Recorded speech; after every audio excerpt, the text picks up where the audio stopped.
timetable perspective, we tested the new route structure, which Joel has just put up on a slide, the east-west, the South City, and the Onehunga West services. We tested improved peak, off-peak, weekend frequencies as well, shifting from the current 3 trains per hour to 4 trains per hour, moving to a 15-minute base timetable. And as I said, we also stress tested on the existing network, not through CRL, because that's already been tested at a high frequency of 18 trains per hour. We tested up to 20 trains per hour on the existing network through some key junctions.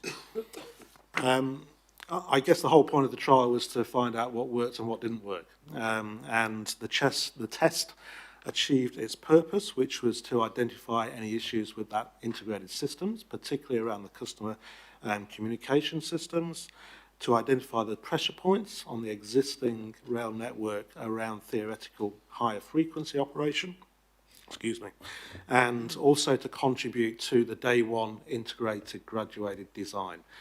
So we've always said that we would expect to have a transition timetable for day one, which would be less than ultimately where we'd like to get to manage and de-risk the operations on day one. So the purpose of the January test was also to input into that. The key actions that have come out of the January test is that we do need to look at the maximum peak frequencies going through some of the highly congested points on the existing network. In particular, at the junction between Wirry, Otahu and Westfield. That's where the highest congestion on the network occurs. You've got freight, you've got interregional, you've got up to, we tested 20 trains per hour going through that part of the network. We do need to look at that, and we will be testing a reduced operation for that in April. Through AOR, we need to look at improved flexibility of crew rosters. The crewing wasn't flexible enough to actually respond to some unplanned disruptions, which were planned to be tested, so that will be looked at in April as well. We've recognised that there's a need for improved control room communications and speed of decision making, again, where there's disruptions to the services, and also there was some errors around the information displays on the public information displays, which the train drivers also use for operational management as well. So we believe that the January test achieved what we wanted to achieve. It tested the systems, it tested the highest frequencies that we wanted to put onto the existing network, and it's given us some very valuable insight into the next test scheduled for April. What we intend to test in April as a result, and we're just finalising the detail around that right now, because we do have to communicate that to staff and crews around 6 weeks in advance, is that we will be testing the new route structure again. That is being preserved, and we're confident that that's right. It will include improved journey times that the business case and CRL has promised. It will include improved frequencies, particularly in the off-peak and the weekend services, and it will offer greater capacity through the CRL and through the rest of the network. And the final thing, which we haven't quite bottomed out the detail on yet, is not only will we test the proposed de-risked transition timetable for day one in April, but we'll also test what the step-up would look like within 3 to 6 months of going live. So what additional services do we want to overlay onto that? We intend to test that in April as well, although that detail is still being worked through. Thanks, Stacey. So that's the April test. Just a quick update on where we're at with regards to other aspects of operational readiness. So the fleet expansion programme is nearing completion. All 72 existing trains have been retrofitted for the CRL, and we've received our final of the new 23 trains. 22 out of those 23 trains are now available for service. We have completed bus timetable change design, and we're confirming dates now that will allow us to mesh those changes to the bus timetable into the future rail timetable as we now complete that. And with regards to training of staff, we're pretty much on track. AOR have trained all their drivers now for CRL. We're just finalising all of train managers being trained, and maintenance and station operations staff as well. I can take questions at the end, but pass on to John for the QRail update. Thanks, Mark. Mr Chair, Mayor, Council, pleasure to be here today with some good news. After $1.8 billion worth of Crown and Council investment in infrastructure separate to the CRL program, we've now got infrastructure ready to run trains at the timetable Mark talked about and deliver for customer. So over the rail network rebuild, we've completed 98 to 99% of what we have left to do before the end of Easter. We're in a very good position.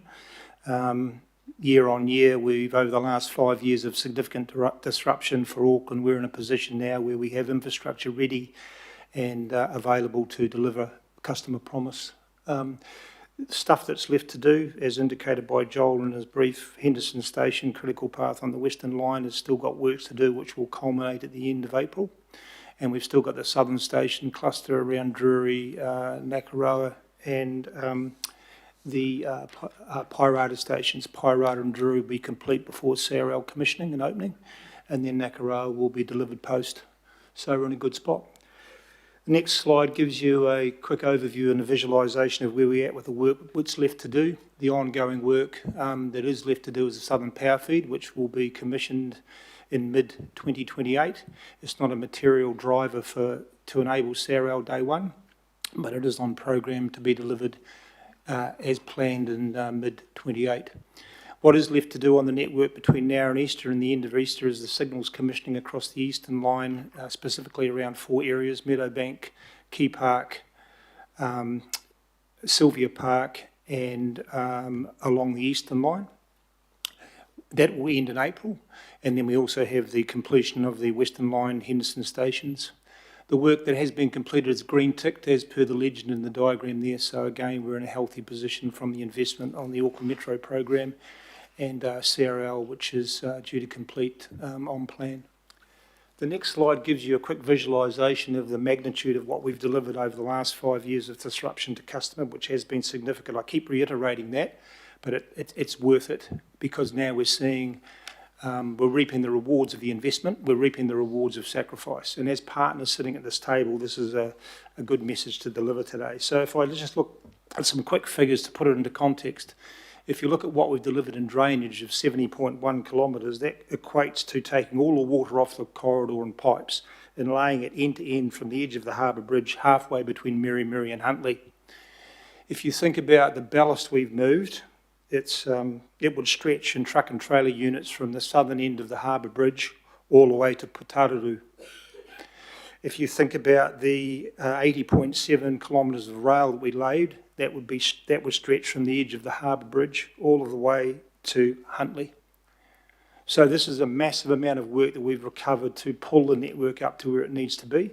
The critical ingredient going forward is keeping it to the standard to run the timetable, and then to have the OPEX and ongoing commitment, which we have received from our rail partners in Auckland Transport, and the challenge of $95 million a year on year to sustain that. Our challenge now as Kiwi Rail is to deliver on that promise. Last slide is the sort of future maintenance. This is a really important message to send to customer. It's around network closures.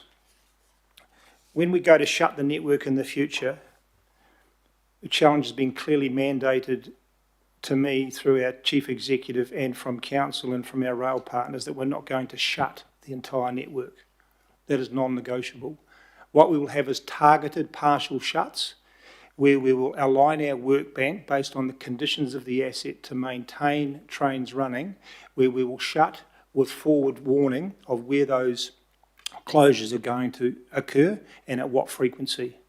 There will be no full network closures going forward. The only time a network full closure would occur would be an extremist weather event or a safety critical failure of a piece of infrastructure that puts our patronage and our customers at risk. What we've done with our design thinking is we're moving towards, under our transformation segment of intelligence-led, data-rich asset management planning and machine-enabled maintenance. We'll maintain the network using technology and cyclically move around the network using our weekday night maintenance and minimal partial closures at Christmas and Easter and some long weekends. During those partial closures, trains will still run That's passenger services will still run on lines and services will still be available to the public. What this does, it paves the way for our trains to run effectively during peak and into peak and avoids any future lengthy shutdowns. I'll hand to Stacey to round out and take questions at the end. Thanks, Stacey.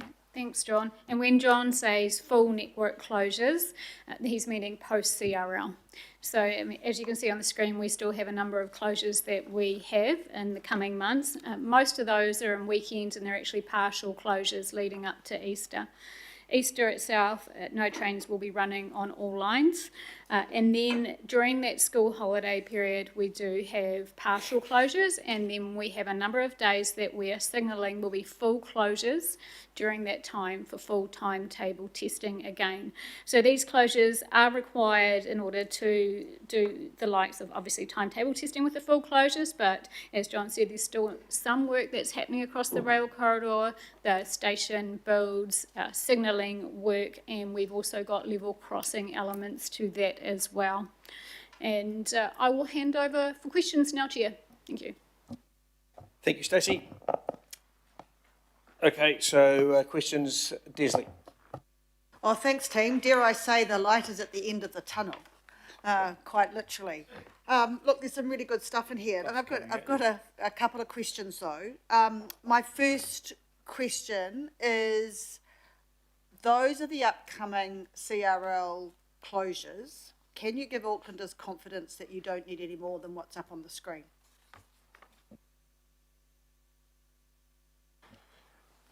Yeah, Desley, good question. No, we can't, because until we actually go through the Easter period, which is critical path, it signals commissioning and integration of some very key parts of the network. That will drive, if we don't complete for a weather event or something, we may need, and I'm not saying we will, but we may need pre-CRL another weekend or blistering off what we have planned to do that work.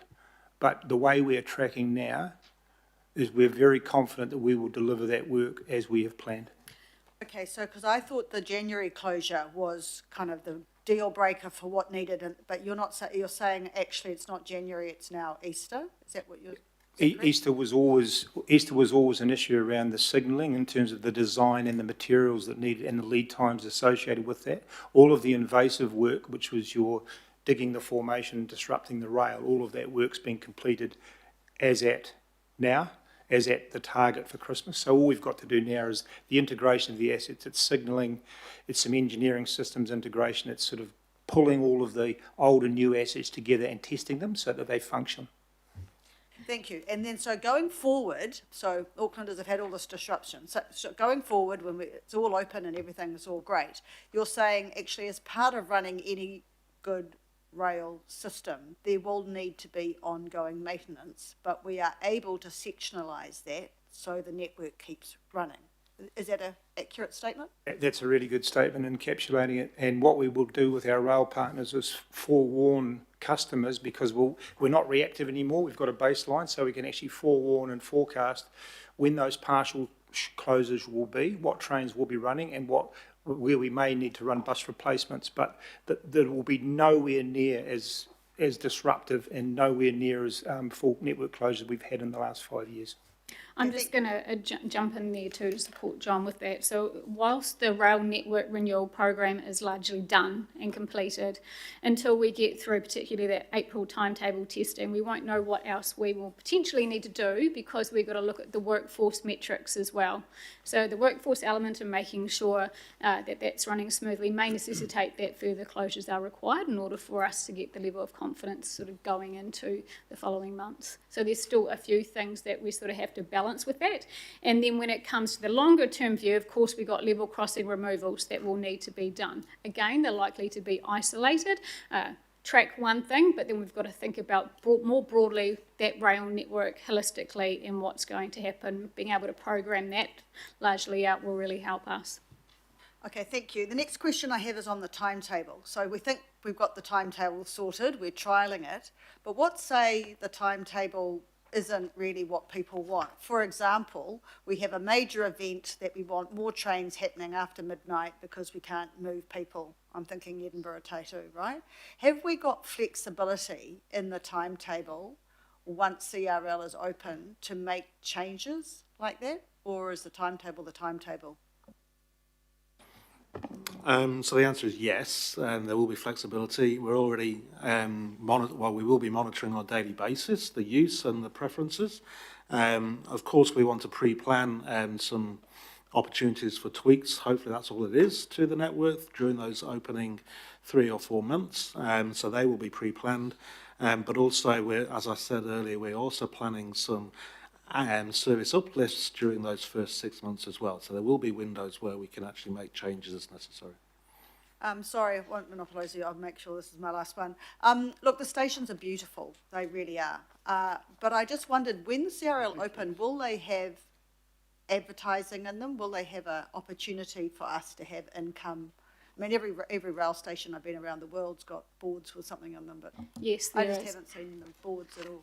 Yeah, and we do have an update on that on Wayne. Yes. Thank you.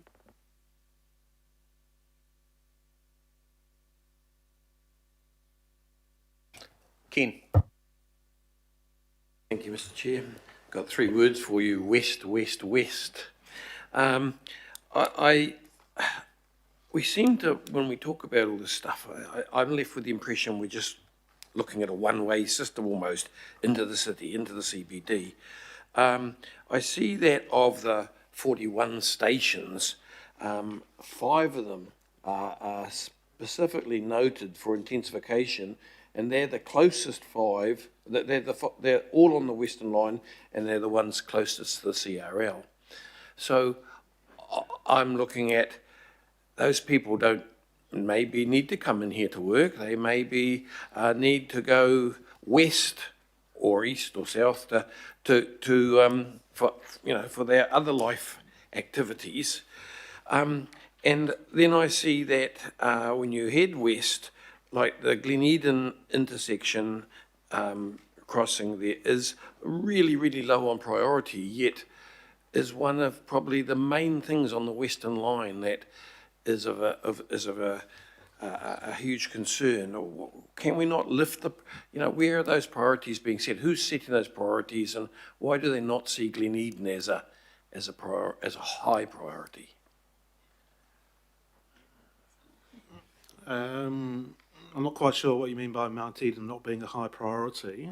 Sorry, I said it. Gleneden, I mean, sorry. Okay, so when the service design principles were undertaken probably about 3 or 4 years ago now, on the basis that we are trying to achieve 3 things: that south, east and west customers should all have access to the key city centre stations in one trip as opposed to transferring. We want to optimise those services and make them operationally efficient compared to, for example, Newmarket, where we know there's the back reversing movement which we need to take out. That you end up, and we looked at the existing origin destination patterns for all customers as well, and where were the priorities.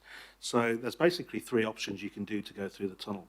You can loop in 2 or 3 ways, and the design that we've come up with, we believe absolutely offers the shortest journey times for the most people based on our understanding of where they want to go. But as the question previously, we can tweak things, probably not the service structure, but we can change things at the edges. But it has been designed to provide the shortest, quickest journey times for as many people as possible, and that was the analysis that was done. Thank you. I wasn't trying to stray towards my campaigning for change, although I will keep that up. I am campaigning for a better result for the West because, for instance, I was in Henderson twice in the last week talking to the different council entities which are trying to activate Henderson, and the rail, they really holding their hopes on the rail. And so, the people it's not just about the flash stations in town and the CBD and Queen Street needing everyone in there to activate the place. It's about all the other stations on the line. So again, the Western Line is suffering from a lack of priority in my opinion. So, I'll leave you with that on that issue for now.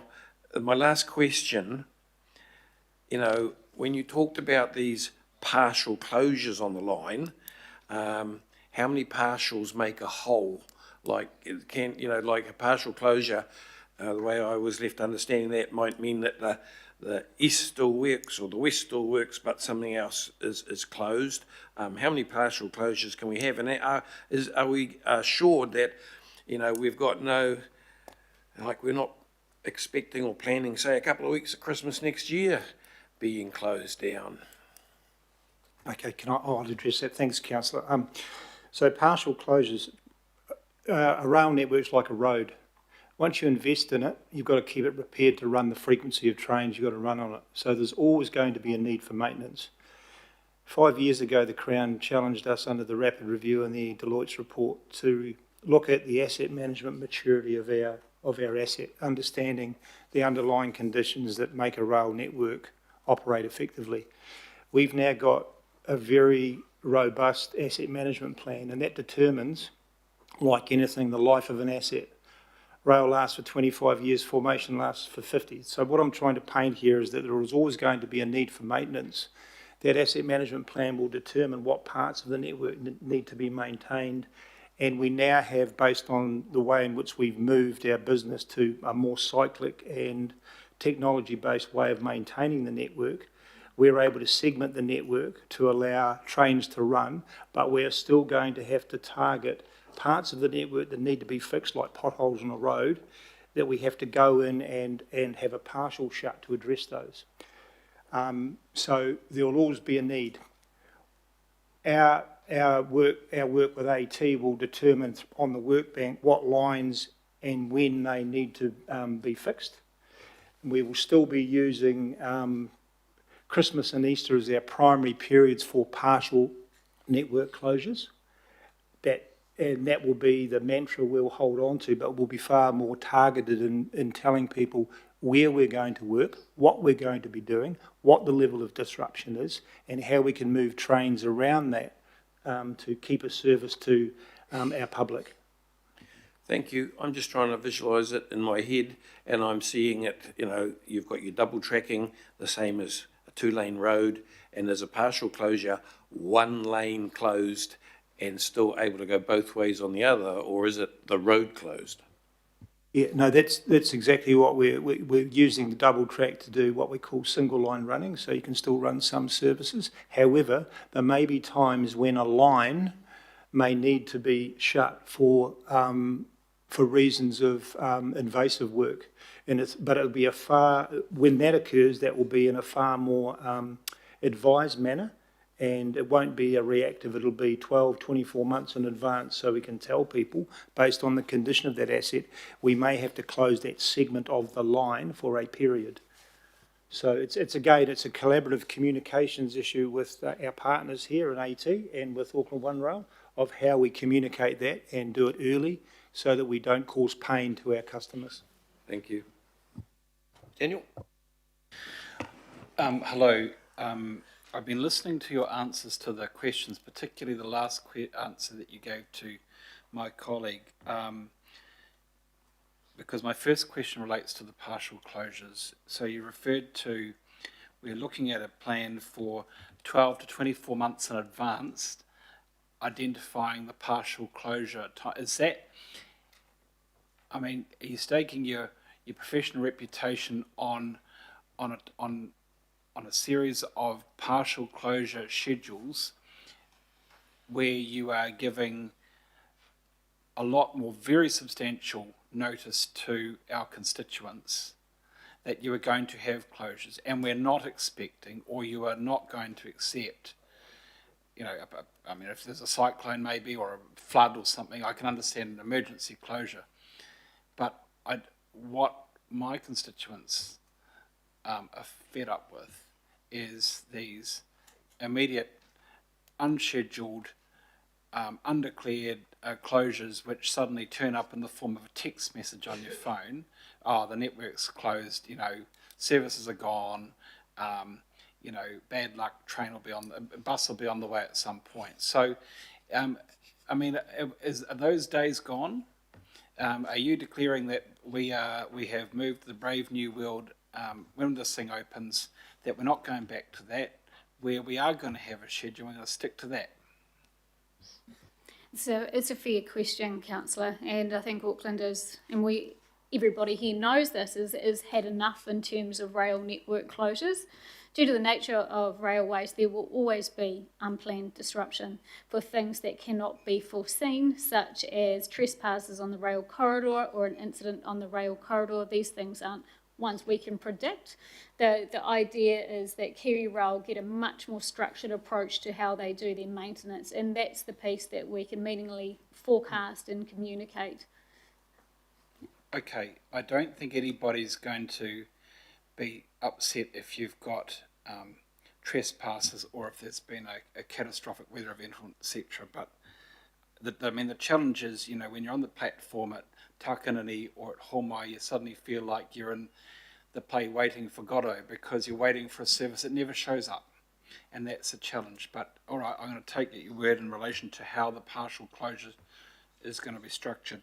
In relation to the forward work program on the stations, the new Drury station looks pretty close now, still got a way to go, but the Ngākura station at Burt Road looks like miles off, and the slide says commencing shortly. Is that Kiwi Rail commencing shortly, or is that Kiwi Rail and Auckland Transport commencing shortly? Because it feels to me like AT could commence something shortly. And I don't think we've got any line of sight as to what Auckland Transport's commencing shortly. Is there going to be park and ride? Is there going to be footpaths, walk up, drop up, kiss and rides? None of that's been, I can't see it. So is that joined up, or is that Kiwi Rail's going to do its bit shortly and Auckland Transport will let us know at some point?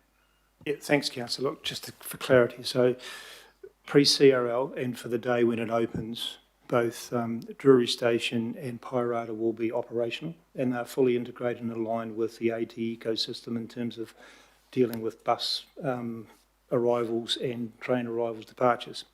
Nakarawa Station will be latter, after CRL commissioning, as per the slide. So that is on program based on design and funding, and also aligning with AT. So in terms of the criticality of running 16 trains per hour and allowing the timetable to be realised at day one, Drury and Pairata will be fully operational, and then Nakarawa will follow on latterly.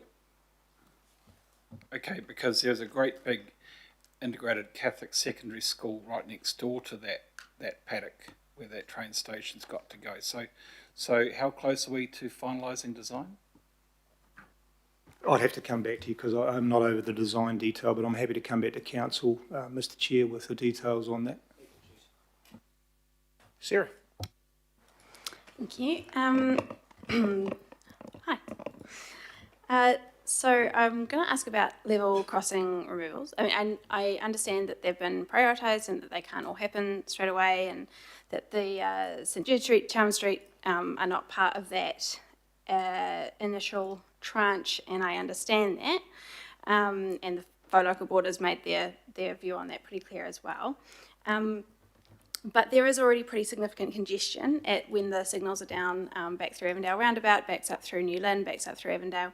And in the absence of being able to have those two crossings as part of the level crossing removal process, is there any possibility of Kiwi Rail reviewing the signal downtimes? I'm sure you've been asked about this around the table before, but I was told last year that that's part of Kiwi Rail's remit alone. And I'm not just asking for congestion reasons, but also for safety reasons. I think probably we've all witnessed some dodgy decision making and near misses from pedestrians and drivers and road users, really, because Aucklanders know that the signals stay down for quite a long time either side of the actual train coming through. So for a safety reason and also for a congestion reason, and while we're waiting for eventually these pressure points to get to the level crossing removal, is this part of this process? Is this being discussed at all? So we've got an item on the agenda next month on level crossings, and so this will be part of that discussion. so they'll be able to answer your questions there in regards to, and that's why Graham was put off today from until next month, so he can speak at public forum. I will await with excitement for next month. And I have one other quick question. It's going to sound a bit left field. How loud will the stations be compared to somewhere like Britomart at the moment? The images, as others have said, they look stunning. They also look echoey and noisy, and for some public transport users, this might put them off using those facilities entirely. So have they been tested for excessive noise and reverberation and things like that, maybe particularly with neurodiverse folks? Probably answer that one, Councillor. Yes, we do monitor noise and vibration. And with noise, we're monitoring the decibel level across the stations and addressing any areas where they exceed those limits. We're looking into that at the moment. We do get feedback from the public as well. And it's a topic we're discussing as a group, actually, where there could be areas that we focus on to try and mitigate any excesses that occur. Thanks, Sarah. Julie. Oh, kia ora. Building on that question about noise and vibration, air conditioning. I was in Waitemata last week, what was probably the hottest time of the day, about 4 o'clock in the afternoon, on one of the hottest days of the year. It was pretty warm. We're going to have a lot of people inside these. Each person is a 1 kilowatt heater, as I learned from my time when we had to redo expensive air conditioning at an art gallery that had double the turnout we anticipated. How are we thinking about that, particularly mindful of climate, meaning things are only going to get hotter? And hopefully this is going to be so popular that, well, they are going to be so popular, they're going to be full of people, and people make heat, as do as does the plant and equipment.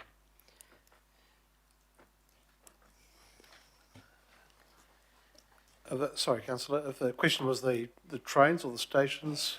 So the stations, the aircon, how are we gearing that up to deal with what could be a very hot situation? Yes, good question. I may need to revert back with detail, but we have air conditioning systems installed in the stations, and it's my expectation we'll be able to cope with the higher temperatures we might get during the summer period. But I can revert back with specifics. Great, thank you. If I could just quickly add to that, over the last few weeks while we've been doing various systems testing and things like that, we haven't been running the air conditioning at the full requirements based on design, given the integrations testing that's been going on. So you might have experienced that. Cool. That's helpful to know, thank you, because I was like I really noticed it. Okay, we might want to put out some public comms about that, because there might be other people who notice that too, that we are sometimes not running the aircon at full bore in existing stations. Yeah. So the other question I had was around the Maungawhau precinct, and I'm looking at Joel in particular. So the comms approach for that needs to be a little bit different from the others, because the other stations are largely, well, they're underground by and large. They're in areas that are already, have development around them. Maungawhau is different. It is in an area to be developed. You shared a picture before of the concourse there looking really good, which is great. You pan out further, you look at it from the bus like I did this morning, and it's surrounded by a lot of undeveloped area. And we know that, and we knew that, and that's not a surprise, but I think we need a different comms approach there for that reason. So did you want to talk a little bit maybe about how an open day there might look different, or how you're thinking about that, the fact that this precinct, with development yet to come around it, also not like K Road or Te Waihoretiu, an existing station that's reopening, so again different from Waitemata as well, how that might be treated differently, and because I think that's really acute for that community. Thank you. Yeah, absolutely. I can probably speak briefly to that. I think probably the principle to start with is we know that we've got to work really closely across the whole council group, so it's not just an Auckland Transport thing. We get alongside our colleagues in the Auckland Urban Development Office, who will have more of a leading role in terms of that development land going forward. We have worked on the interim use and activation strategy for that land that will last from probably sometime before the CRL opens through to when the development really occurs. And I think that will definitely be integrated with any public open days that we have for the station, because we'll obviously want the whole area to put its best foot forward. But yeah, working closely with the rest of the council on that activation strategy, and totally agree, we need to show up to that community in a joined up way, so that we're talking about transport and the long-term future of those sites. Great, and I'd really welcome a briefing for the elected members, in noting that some of the Waitemata local board area is in there too, so it's a bit of a, there's a bit of a cast of folks there who'll be interested, local MPs too, so it'd be really good to get something joined up that updates all of us outside this forum. Also, I'd be interested in drawing on the point that Councillor Newman was raising before about the new stations coming, Drury, Pairata. Are we actively learning from what's happening around these station openings and the comms approaches, and how we're going to approach those other new stations? Yeah. I think probably the common element is that our teams in Auckland Transport and our teams in Kiwi Rail are working really closely together. I don't have specifics on the plans for the openings of Drury and Pairata stations, other than to say I know that there's people who are across it and looking to make those really successful. And you may have seen we've had engagement about the bus network changes in that area, so that's all being worked on to be integrated as well, which in some respects is a bit like a miniature version of CRL with a lot of common elements, but in a totally different environment and location. Great, that's really reassuring. I won't speak to the item, Chair, I just want to make a brief comment. So excited about this, and I would encourage all of my colleagues, go take a train before this happens, because then you will be able to compare present state and what it is like a year from now, because a year from now it's going to be a very different experience. So take one now, so that a year from now you go, wow, I can see the difference. For those of us who take trains anyway, you're good, but for anyone who doesn't, give it a go. Thanks. Take one every day. Richard. Kia ora, Chair. Thank you. Got a few questions. First one is, are you testing the dwell times? So the dwell times on stations and different, we've got some concerns that dwell times already are extending trips. Have you looked at the fact there'll be more trains, so less need for longer dwell times, etc.? Is that being tested? Certainly as part of the timetable, we've been testing all dwell times, building them in, even though we haven't had, obviously, passengers on the tests, and we are looking at where we can shave a bit of time off those dwell times as well. Okay, so they can vary at each station depending on expected capacity. On the 10 and 20 minutes, obviously, I think original thoughts were to kind of keep it to 7.5 and 15. Are we still hoping or pushing for that faster time, or are we just going to stick with 10 and 20? Or Are you talking about base timetable? Yeah, it'll be a 15-minute base timetable that hasn't changed. okay, cool. And the peak? Okay. The other thing around, and it was sort of to Councillor Turner's question, there's a lot of, I guess not misinformation, but misunderstanding of what maybe a transfer might mean, or what getting from somewhere to somewhere might mean. And this happened a lot when we did the new network in 2018, that people thought getting on a feeder bus to the Northern Busway was like a real pain. But what it ended up showing was like a 30 to 40% increase in use, because suddenly they had way more options, it was way more faster. Yes, they had to switch. Are we going to do some diagrams? Are we going to do, maybe it's a question for Joel, are we going to do some of that?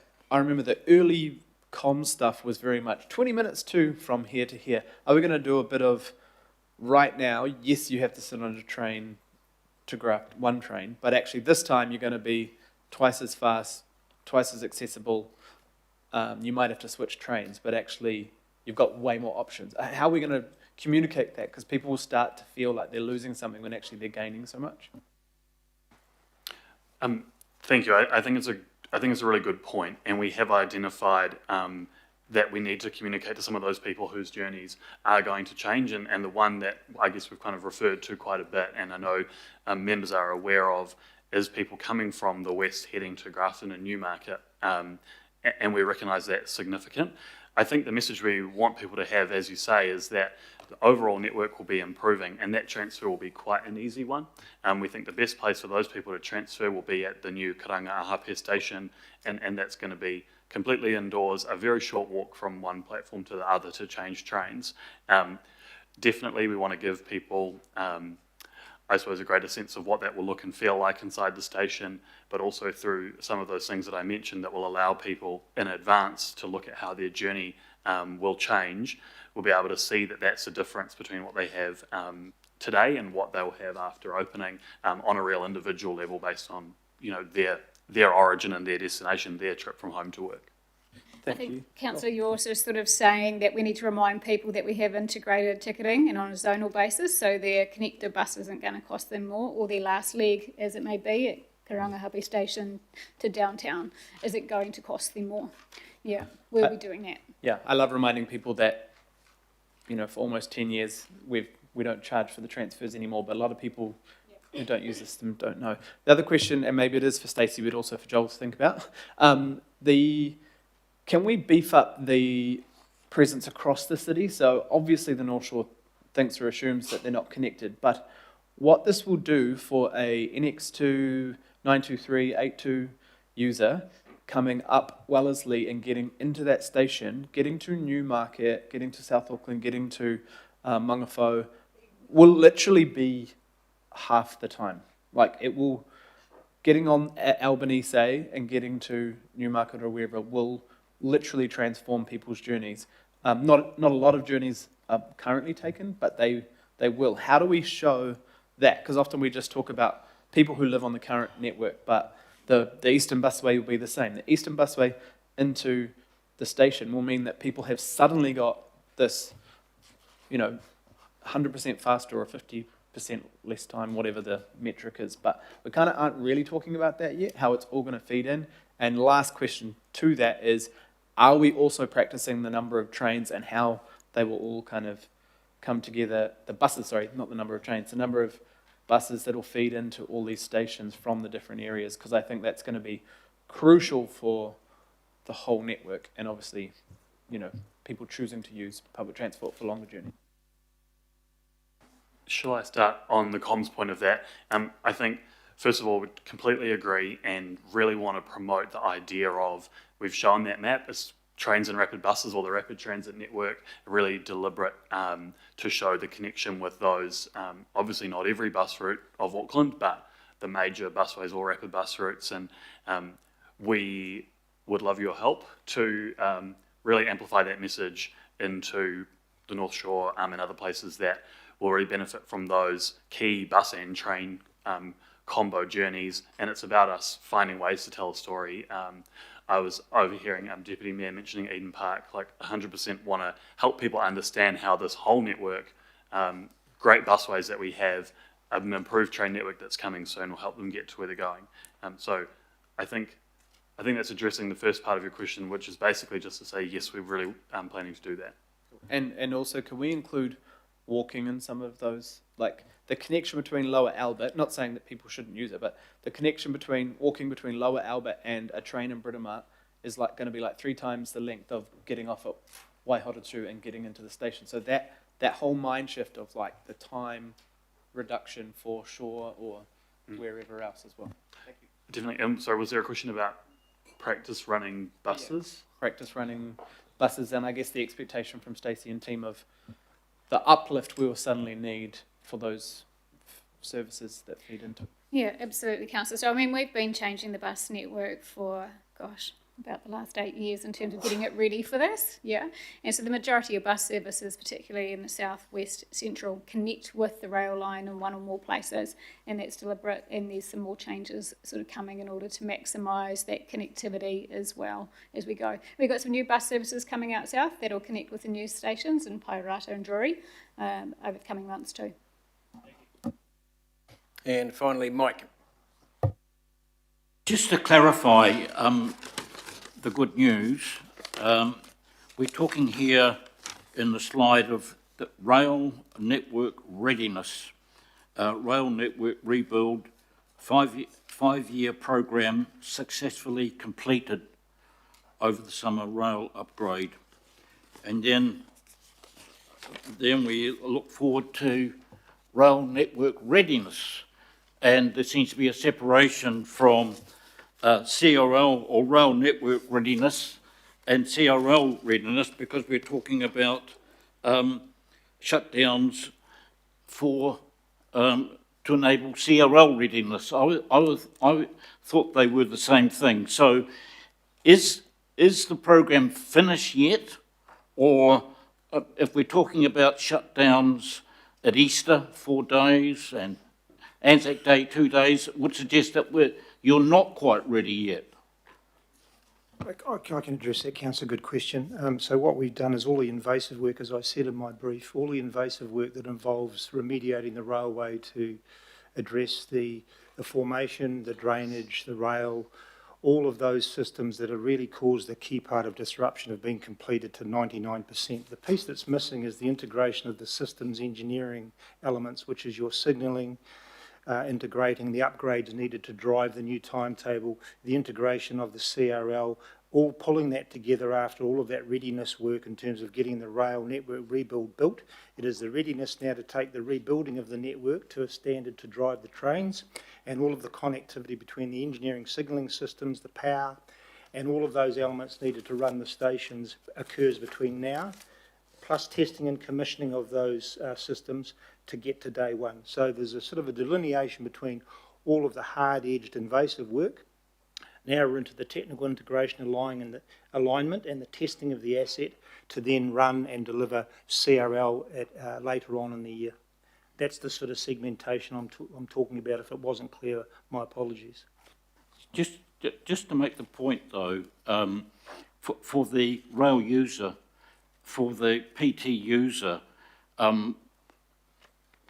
telling them that the work is completed, but actually it's not, it would cause confusion and ongoing frustration. So I think you need to be, in your messaging, you need to be frank and clear, because our rail patronage, which took 20 years to build up to 21 million, is now 13.7 million trips per year. That's down on the year before. We're back to where we were at electrification.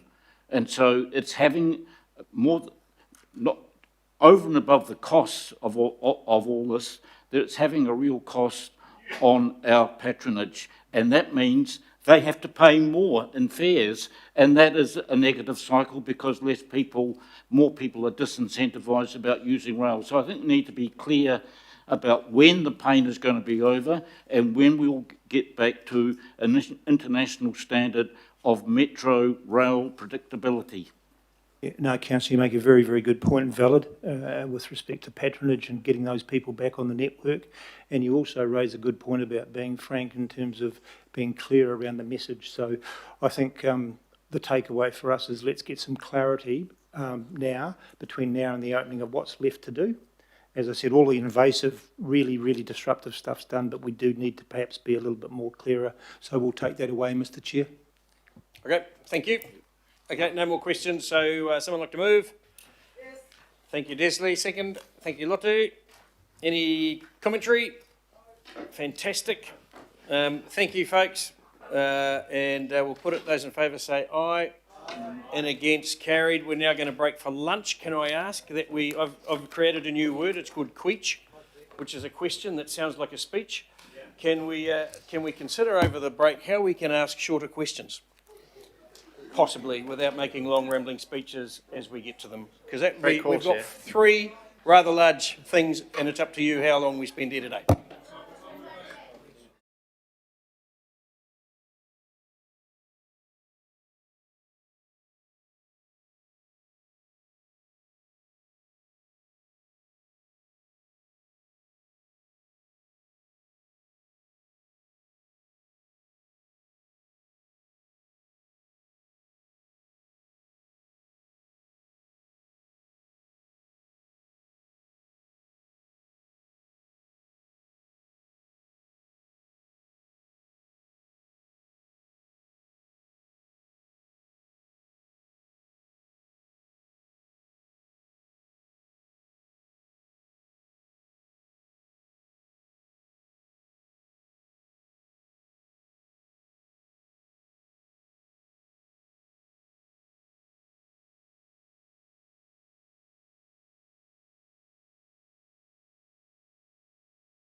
Item 8.2 on the agenda, it is the time of use charging project update. It's just a noting and endorsing of the re-establishment of the time of use charging political reference group. So, Hamish Bunn, Graham Gunthorpe, sorry for putting you off before, but lovely to have you here, and away you go. Thank you very much, Mr. Chair. Always appreciate the post-lunch slot. So, just quickly, we're here to, as you said, talk about two things. It's outlining the process for the time of use charging project with a particular focus on decisions over this year, and then recommend the re-establishment of the political reference group for it. In terms of timing, I'll just give a quick run through of that approach. It's all detailed in the report, which I'll assume is taken as read. But really, the key thing, I think, is we're assuming that we're working towards having a scheme approved during this term of council. And so ideally early 2028. But to do that, there's a couple of tricky bits because the legislation that was recently approved for time of use charging doesn't actually come into effect until November of this year. So what we need to do is use that time effectively and efficiently and make sure we're making the most of it so council is well informed. So what we're planning to do is come back to this committee in April with a decision on or a recommended shortlist of 3 options that we're proposing to take forward for further analysis, including business casing and impact assessment, social and economic impact assessment. And at the same time, we'll be proposing an approach to public consultation. And so all of that will lead up to a scheme initiation decision that we're hoping to bring back to this committee in December. Scheme initiation is when the formal legislative process begins. That's when council put forward its kind of preferred option for a scheme, and that's the area in which the scheme applies. And then after that, the process goes into what's the scheme board process, where the scheme board is set up between council and NZTA with an independent chairman. And they're the ones who actually do all the work on the specific detail, including things like charging levels and further work on scheme impact. So we're expecting that to occur over early 2027 and potentially later into that year. The scheme board will put forward a preferred option, and that will go to council for ratification and the minister for approval. So that's the sort of broad process. But as I say, we're focused this year on using that time effectively to narrow down the scheme options to make sure that when council makes its initiation decision in December, it's well informed. And we're also hoping that some of our technical work will be able to be taken forward and used by the scheme board to speed up their process.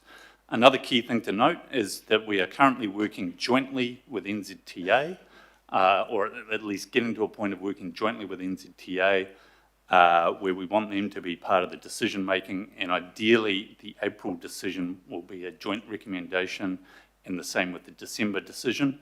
Now I should note that the formal statutory responsibilities sit with council on those 2 decisions, but we think it is best to work together with them because, you know, the time of use charging schemes will impact across both the motorway network and the local road network as it's currently known.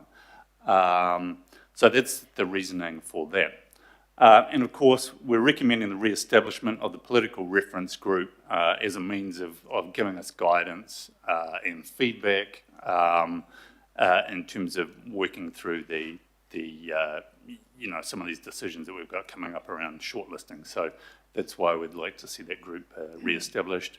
And of course, as you know, it's not a decision-making group, it's a feedback group. So thank you very much. Thank you. Anything to add, Graham? Perfect. Questions? None. John?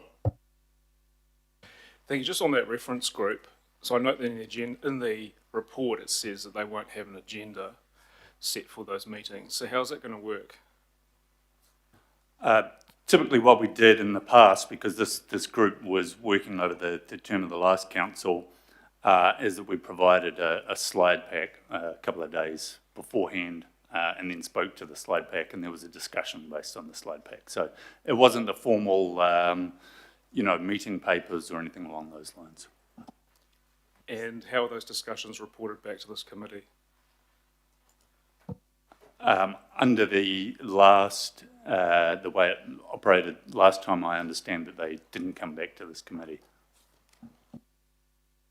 So it generally comes back, so those discussions are reflected in the reports that come to this committee, because it's just really a bouncing of ideas. And last time it was about looking at, it was the feedback to the enabling legislation that we were talking about last time. And then we will, as it moves ahead, the reports will come back to this committee for this committee to discuss. It's not a decision-making thing, it's a discussion thing. Okay, any other questions? No. Thanks for the wait, fellas. Always good. You see, everyone's keen now to get out of it. So, any comments? Someone like to move? Yep. Thanks, Desiree. Second. Thanks, Bo. I'd like to speak to. Yep, John. Thank you. So, look, I have real concerns over the proposal to establish a political reference group. It just sounds to me like it's, a group of, well, I kind of have visions of it being like an X-Files type situation with cognac and cigars in the back room discussing all sorts of things out of the view of the public. And I can't support it. It's not transparent. It also goes against the Ombudsman's advice to Council. And I'd just like to read out a piece of the report from 2023, Open for Business. While councils are able to use their own terminology, creating different terms for what is essentially the same thing, a meeting of elected members and staff to progress council business at which no decision-making occurs, risks distraction and confusion. The guidelines for good practice in this report apply to any workshop, briefing, forum, hui, wananga, or whatever else the council calls the gatherings of elected members and council officials used to transact council business. And I would say that the political reference group falls into that as well. So, Mr. Chair, I will not be supporting B. Make no mistake, the congestion charge topic is going to be one of the most controversial things that we discuss this term, and I think that it all needs to be transparent and open. I see no reason why the things that are proposed to discuss in the reference group cannot be done and open as in this forum, as a committee or a workshop. Thank you. Okay, any further comments? Yep. Convinced me it is definitely going to be the most contentious thing we speak of this term. Thank you. Daniel? Chair, I wondered if the move I wondered if there is a level of concern about the existence of a reference group. Frankly, it should just be a workshop involving the committee of the whole, because I can see how ultimately it comes back for agreement from a committee of the whole, but in terms of the inputting for the purpose of elected member referencing into the proposal and discussion with staff, I wouldn't want to see people who wish to be involved in that excluded. Any further comment? Nothing from the mover and seconder? So, I would anticipate then we will take this, if, we set up political reference groups all the time, and I'd expect then that if this is going to be for this one, it would be the same for everyone. And, if I can, my only comment to this is we have had report after report today talking about the amount of work coming to this committee in the next year. And so if we want to have workshops on the types of things that the political reference group has typically talked about, which was, as I say, was as far from decision-making as you could possibly get. It was a bouncing of ideas. And so, if we're going to have workshops on this, then, I'd expect full attendance. And, so there's no further... Oh, Shane? Oh, thank you. Just to back you up, Chair, and to point out to colleagues, paragraphs 22 to 25 covers this topic extremely well. We've already had a political reference group on this. So to change from previous practice, we would need to be convinced that that was in some way the wrong thing to do, or we need a problem that's come up that needs fixing. There's been no discussion of that at all. I'm a bit annoyed, Chair. No, that's cool. So, okay, there's no further comment, so we're going to put the motion. Those in favour say aye. Aye. And against? Against, and record against, please. Sorry, just to clarify, against B, not A. Okay, you got to let. So, just clarify who was against, and if you want your votes recorded against, and Mike, you're against, weren't you? Okay. Right, moving right along. Thank you. 8.4, Auckland Transport Update. And just acknowledge Richard Leggett, the AT Board Chair down there. Lovely to have you here, Richard. So, Dean, coming up. Enjoyed watching this morning, thank you. Glad of your viewing pleasure, Richard. You need to get a life. Jane Small, the Acting Co-Director of Infrastructure in Place, and Melanie Alexander, who is Acting Director of Network Performance. So welcome along, and hand over to you. And we will, I was about to say good morning. That was anticipation of being here in the morning. Sorry, that was terrible. But good afternoon, everybody. And we're also expecting Stacey to join us just to talk through public transport. But thank you for the time that we have today. Always enjoy the opportunity to be able to provide an update. There'll be some things that we skip through because actually you've already had a good discussion on them. So what we'll cover today is just some of the highlights over the last month. There's, as usual, an operating network, size and scale of what we've got in Auckland. There is a lot going on. We'll touch on public transport, which Stacey will give you an update. Capital program and asset management is for Jane, and network optimisation, and we'll also talk on the topical issues of the authorised vehicle only lanes matter, which is coming to the attention of many. But we've got some good feedback around where we're at and what's being proposed there. Just across the summer period, because it's the first update since that captures that summer, December, January period. Be true to say there was a lot of rain in January, but despite that, everybody's out busy. You can see that there was some, and you'll have heard of it already, there's a lot of good work achieved over the summer rail closures, and Kiwi Rail is well on track to complete all of its rail network rebuild. That's to get us up to a current state, of course, and you heard them talk this morning about the fact that there will still be a block of line to maintain tracks into the future, and there'll be some blocks of line to finish the work that still needs to occur prior to CRL.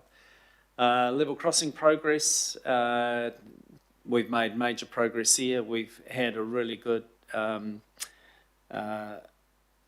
opportunity to do level crossing removals and put in pedestrian overpasses, but Joan will pick up on that in her capital program. I think we've already talked about the new timetable for CRL and the work that's going on there. On flood recovery, there's been a continued program of addressing flood-related impacts from the 2013 floods. We're all but there now, about a year ahead of program. And then we also had quite a number of slips and flood-related damage across the road network as a result of the heavy rains that we had just recently, and the team is well on top of that.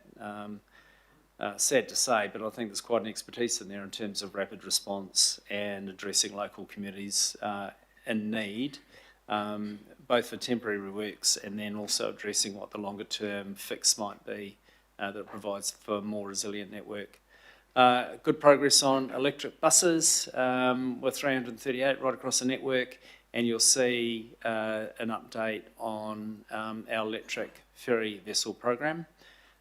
which we'll talk more about when we get to questions, I'm sure. But good progress there, really pleased with what's happening. So on to public transport. I'm going to hand this over to Stacey. I propose, Chair, that we go all the way through the presentation, then up for questions. Thank you. Thank you. Public transport had a good start to the year. So for January, we're actually 7% up on last year, which is amazing because we had 18 wet days compared to 4 the previous year. And so it was quite a big difference, but it made some good gains. We are behind year to date in terms of where we want to be against our SOI, so we're 3.8% off target. But a good start to the year really does help in terms of building confidence going back into the working year as well as university. The tertiary concession's been really well received. We've had a 25% uplift between January the year prior, so we expect that to grow too in the weeks ahead as university really takes hold. So that's working really well for people. We developed a tourist map with Taitaki in terms of promoting public transport options for visitors, so that's getting shared with all the hotels. It is iterative in terms of it will be updated as things come change or to fruition, or we think there's additions that need to be made to that in order to help people that are visiting Auckland get around by public transport. We've got more ways to pay your way stickers rolled out on buses, just reminding people in terms of the payment mechanisms for public transport.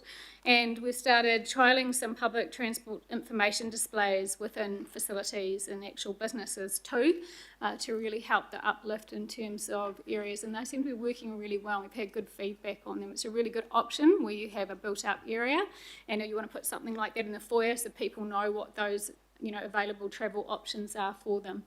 Fair share continues to grow really well, and the numbers coming out of fair share continue to really impress in terms of the uplift of public transport use with employer investment in that, and those numbers are growing every day. I seem to be getting them through, which is great. Safety update, obviously still very, very topical, and the team are making really, really good progress in terms of our program.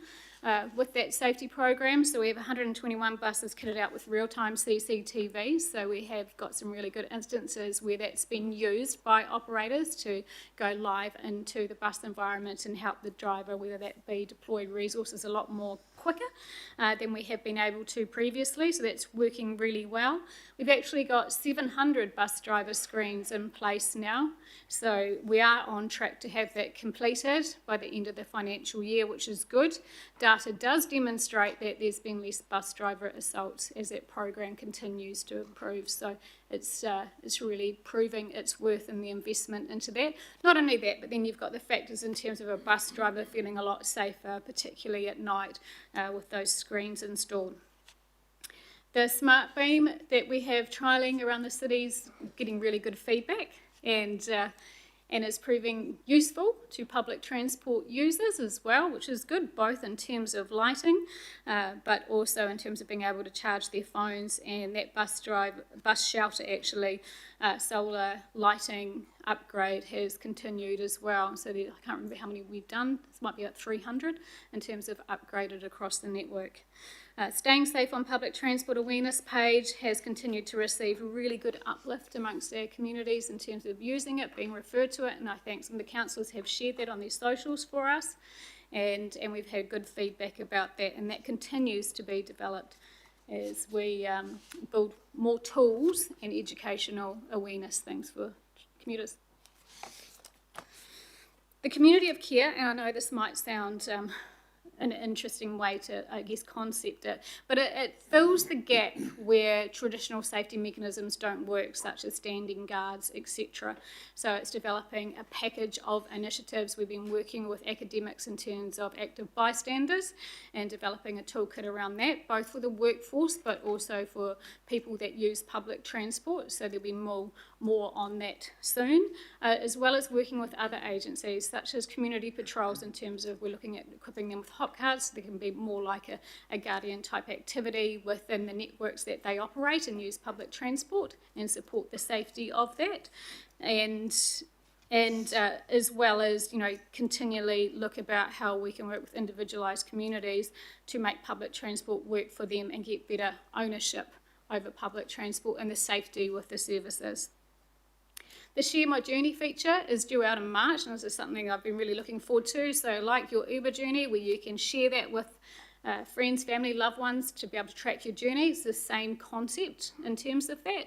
So it's another sort of, I guess, layer of support and tools for public transport to use, and I think parents will really like this one, as they'll be able to know where their child is in terms of their public transport journey. And the Safety Ambassadors Patrol is starting, I think, late March, might be April. So what we're doing with that is we're working with different providers, whether that be contracted security for bus operators to be able to deploy where they see the problems. So one of the things with our current model, and obviously without the addition of hundreds and hundreds of transport officers, is being able to deploy based on those insights on where drivers are seeing certain things. This provides that agility to the bus network, and so we're starting with 10 and then we're extrapolating that leading up to 30 across the network over the coming months with that as well. We're also, in terms of going to do a trial for night services, which is what we call a flexi stop. And so what we mean by that is, in order to encourage more confidence, particularly with services at night, is pick a couple of bus routes and trial where a customer, when they get on the bus, can say, can you get me closer to this, rather than a designated bus stop, in order to be able to provide that flexibility and safety for customers as they go about their PT journey.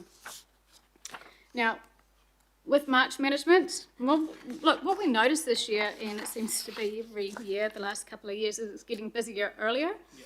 And the actual March management piece starts a lot earlier than that. It starts about November and October, November, based on the previous year's insight, looking at those timetables, looking at where we need to add capacity, overlaying where we've made improvements for the year, and then developing that action plan. So since the start of February, the team have been doing daily stand-ups. Okay, so they look at everything that's come in of the day in terms of that and what needs to adjust over the following days in order to be able to overcome the issues we've seen.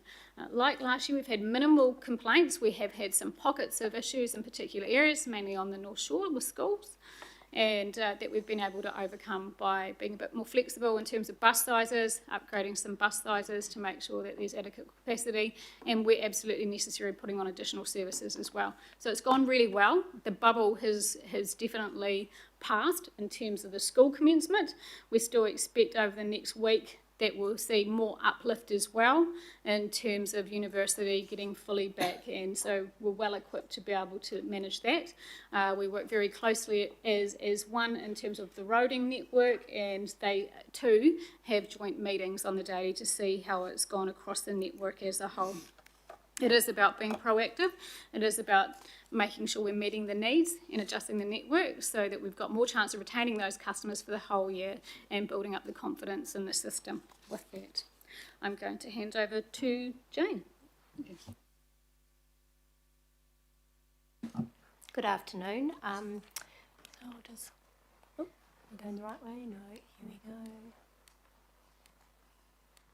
Capital program. So as Stacey said, it has been a pretty wet summer, but despite that, we've actually delivered a huge amount of infrastructure work over the summer period.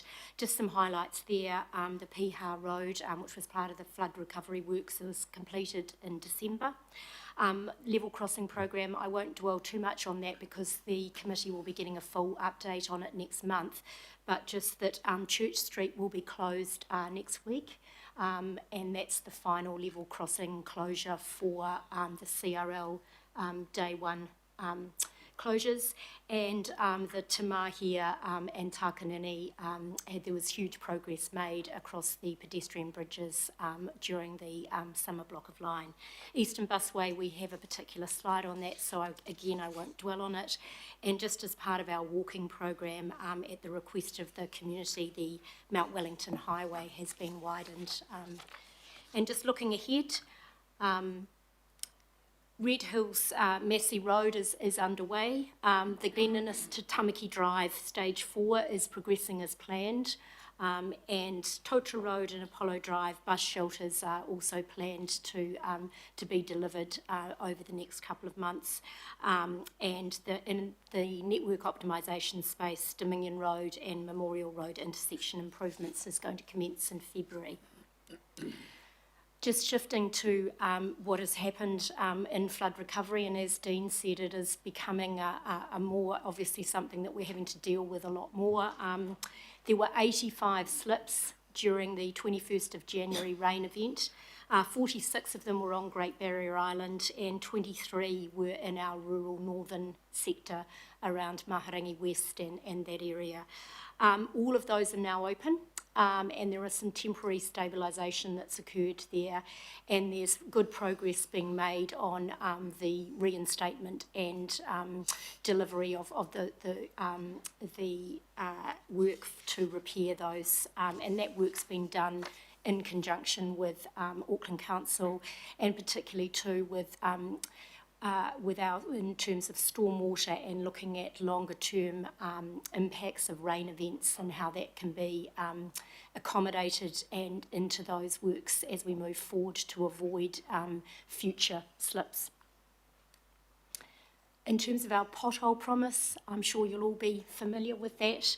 And we target 95% to be fixed within 24 hours on our arterial roads, and I'm pleased to say that over the 4-week period, 97% of the 642 requests were fixed, and so that exceeded that target. In terms of the road rehabilitation and resurfacing program, it's pretty significant. I'm sure you're all aware, but 463 kilometres of sealed road is resurfaced and rehabilitated, and that represents about 7% of the sealed road network. And as you can see there, it's roughly the distance between Auckland and Whanganui. So in terms of the progress to date, we've completed roughly half of it, which is about where we should be for this part of the year. You know, we've just passed the halfway mark. So 212 kilometres. And last year we completed 427 kilometres of resurfacing work, and it's the largest resurfacing program that's been delivered in a decade. So the team has worked, there's been a lot of work with contractors and also with the internal AT team to make that happen, and it will continue obviously over the next few years. And just in terms of disruption, nearly all of the work was completed at night to avoid disruption, particularly on arterials, and there was minimal inconvenience both to neighbours adjacent and also to road users. And so the key focus is really to do this during the most settled weather over the summer months. Eastern Busway, we're pretty pleased with this. 5 months worth of work was completed within the 2-week Christmas shutdown to do a major piece of work on the intersection between Te Rakau Drive and the Southeastern Highway. At peak, there were about 105 individuals working on that site. There were 6 crews working together, and that's doing asphalting, the utility shifting, all of the works. And so there were 34 double shifts that were delivered during that period. So it was a massive effort from the team. And we've just sort of outlined there the work that was undertaken. It involved the deconstruction, looking at all of the utilities and shifting those, the drainage, of course, a concrete pavement was laid, and new asphalt, new curbing, and then the line markings and traffic signals, and that was all completed on time, and the team's feeling pretty pleased about that. And just last week, the switch on Te Rakau Drive from where they have been working in the centre line to work on the other side of the road. So as you're heading down away from Seart on the left-hand side of the road, the work is now commenced there for the next phase of Eastern Busway. Just an update on the Great North Road improvements. They caused some discussion, but they have been completed, and that's 1.65 kilometres. Well, we'll just go back here so that we can see it. It's between Ponsonby and Crummer Road. It was a corridor piece of work, so there was road resurfacing, there was bus improvements, there was pedestrian and cycleway improvements, and there was also an upgrade of the sort of what I'd call a limited urban realm in terms of seating. In terms of the sort of highlights, it was on time and on budget, and there was a 500k saving there. There were two lanes of traffic were maintained throughout the program, and there was minimal disruption to the community and to businesses. A lot of work went into ensuring that businesses maintained access, and there was a lot of early engagement with the community, and there has been significant feedback, good feedback from the community around the way in which the works were managed. And it was also one of our first projects where we used the risk-based TTM, which is the new model that has been rolled out obviously across the country, and that was contributed to some of the savings as well as the other aspects of it. So that is all from me, and I will pass over to Mel. Good afternoon, committee. So I have a few slides on network performance to run through, and I understand you would like a quick brief update on Queen Street towards the end. So starting with network safety, I know this committee is very interested in deaths and serious injuries, trying to minimise those on our network. Over the last year, being a calendar year 2025, we've unfortunately had 582 people killed or seriously injured on the network. Whilst this is lower than the previous 12 months, it's still tracking above our SOI target, but has remained steady with our population growth. Just to note is also that during January and February, those numbers, especially for fatalities on the network, has increased, and we've had around 13 in the first part of 2026. We've also, just to answer Councillor Ferry's question from earlier, when we say local roads, we do mean the roads managed by Auckland Transport, not so aside from the state highway network. So most of those deaths and serious injuries do occur on the roads managed by Auckland Transport, and therefore that's why we have a number of programmes to address that and try and improve safety on our network. Road Safety Action Plan was endorsed at the end of last year, and we're currently working with our local board through briefings to develop local board safety action plans targeting those local areas, and they'll be developed in alignment with local boards. We're also continuing to undertake that infrastructure, some of which Jay mentioned earlier, but we have recently delivered on the Grey Street and Maze Road in Onehunga, which experienced 12 crashes over the last 5 years, and so making that a lot safer, and as you can see from the picture there, including some pedestrian improvements as well. Moving on to network optimisation, there's a number of targets within our SOI that we report to, so I'm just going to give a little bit of a highlights on those. So corridors and intersection optimisation, we've looked at corridors, looking at improvements on Rideout Road, Glenfield Road, and intersection improvement on Hugo Johnson and Church Street. They've all been completed. We have 6 projects in progress. Onawa Road is now substantially complete, and that's making some improvements as well. And then there's a lot of work in progress, including a number of projects around Great South Road to align with the CRL enablement. We're also progressing with our special vehicle lane delivery, completing 6.8 kilometres of that target up to the end of the year. That includes the Great North Road corridor that Jane mentioned just now, and we are on target to complete to 10 kilometres. The team have also completed the delivery of smart detection at event sites, and we're just about 90% complete there, networking up CCTV cameras and VMS signs.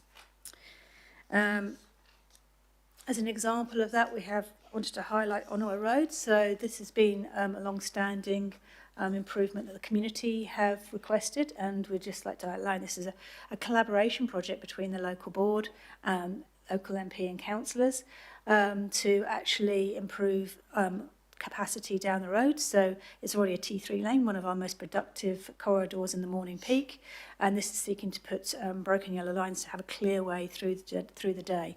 We're still obviously working on what the impact is of that. It will take several months for it to come through, but initial feedback from the community has been very positive about the improvements.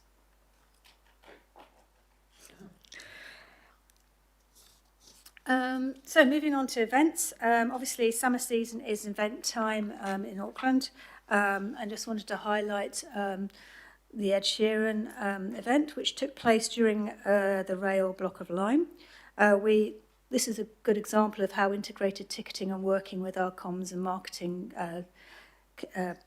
you encouraged around the 70,000 people to increase bus usage, included motivating visitors to attend obviously by public transport, and also enabling extra buses, especially on the second night, to enable people to move around, not just come to Britomart, but also there's connections further out in the city. We also had fan trails to enable people just so while they're waiting in the delays, just to make things smoother. We had excellent feedback from that. Again, temporary traffic management. We know this is an important topic, as Jane mentioned earlier. The minimising disruption on our arterial network is really important. A lot of those disruptions are now happening at night to minimise the impact on traffic flow. And at the end of last year, we submitted a transition plan to NZTA, which is how we're moving to the Guide for Temporary Traffic Management. That was submitted and accepted by NZTA, and it's a condition of funding for future projects, so we were pleased to make sure that happened. We're also continuing to work with our key contractors and now have Downer and Fulton Hogan using the new guidelines, and we are tracking towards 40% at the moment, but we'll be 100% by the end of the year. We're looking at mechanisms to work more closely with contractors to increase that percentage. In addition, the graph on the right there, the redundant TTM equipment, you may recall that last year we did first sweep of the network, and we picked up several thousand pieces of redundant equipment, be it cones, be it signs, etc. We've started the second sweep, starting in Manukau and working through the rest of the areas. Around March, April time, we'll be completing that. Initial figures show from that's fairly similar to previous years. So we still have a number of equipment out there, and we're working with the companies that have equipment out there, especially where it's still having an existing issue with safety, to address that as quickly as possible. And parking. So what this covers is quite a lot of parking, but some of you have seen the campaign around beach parking and safety. So that advertising was well received and discouraged parking on beaches, reinforcing the joint AT Auckland Council beach safety efforts, and it showed good compliance with no significant issues. We're also finalising our internal testings around mobility e-permits, and we're looking to launch that fairly shortly. And we got strong results in our responsive parking management to targeted improvements across the network, so a significant number already completed with 123, and we continue to look at that as we go through. And last meeting, we did provide you an update on comprehensive parking management plans, and we're looking to implement them further in the city centre. So that completes the presentation, but I just wanted to, I've been asked just to talk a little bit about Queen Street and Wellesley Street and the AVO proposals. So I know a number of the councillors around this table have received a number of emails over the last week or so. I just wanted to reassure councillors that Auckland Transport is also receiving those. We're also receiving a number of emails supporting the proposal for the trial, and we're collating all of that information, responding to individuals that have come through to us. Really just to highlight the integration with CRL, Stacey mentioned earlier, the Wellesley Street bus interchange programme, stage 1 opens in mid to late April, and the idea of the stage 1 is actually to align that with the use of the bus lanes with the AVO and Queen Street changes. So we're proposing a trial to look at 7 till 7. This is partly because at the end of last year, end of November, you recall that we moved quite a lot of the bus services onto Albert Street. 447 buses are moved across, which enabled us to look at the operation of the Queen Street AVO as well. And we had early engagement with a number of stakeholders, including the local board, City Centre Advisory Panel, Heart of the City, Police and Council. And we're seeking a pragmatic response, really, to balance the needs of the economic requirements of the city for businesses, but also to enable travellers through the area, including use of public transport. And we do recognise that this is going to be a key part of our network, aligning with CRL and the new station. So we want to try a really adaptive approach. So we're using the Reshaping Streets street layouts rule, which enables us to be really pragmatic. We've got a set of monitoring conditions which we're working through at the moment and sharing with the local board in the coming weeks. And that really helps us to focus. So if we need to change something, we can do it at speed. And we just, together with that, it's not just the AVO hours, there's a whole package of Midtown changes that have been shared, including changes to parking and loading and servicing for that area to support the economy and the arts sector there as well. I hope that provides a little bit more insight. Thank you. Thank you. All done? We are all done and happy to take any questions. Thank you very much. I bet you are. Okay, Deputy Mayor.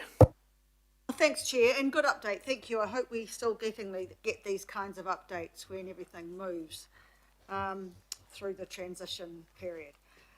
Look, I've got a few questions. First, on the screens for bus drivers. I mean, I'm a huge believer of the screens, and I think they're a great initiative. But have we got in? And you sort of glanced over it, Stacey. Have you got any figures on the violent incidents towards drivers and how the screens have made a tangible difference, or do we just know this is the ambulance at the top of the cliff rather than the bottom?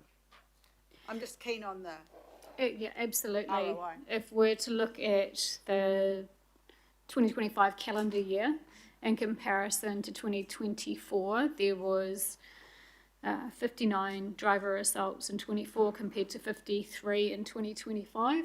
And obviously that continually improves. So the majority of those happened in the first part of the year.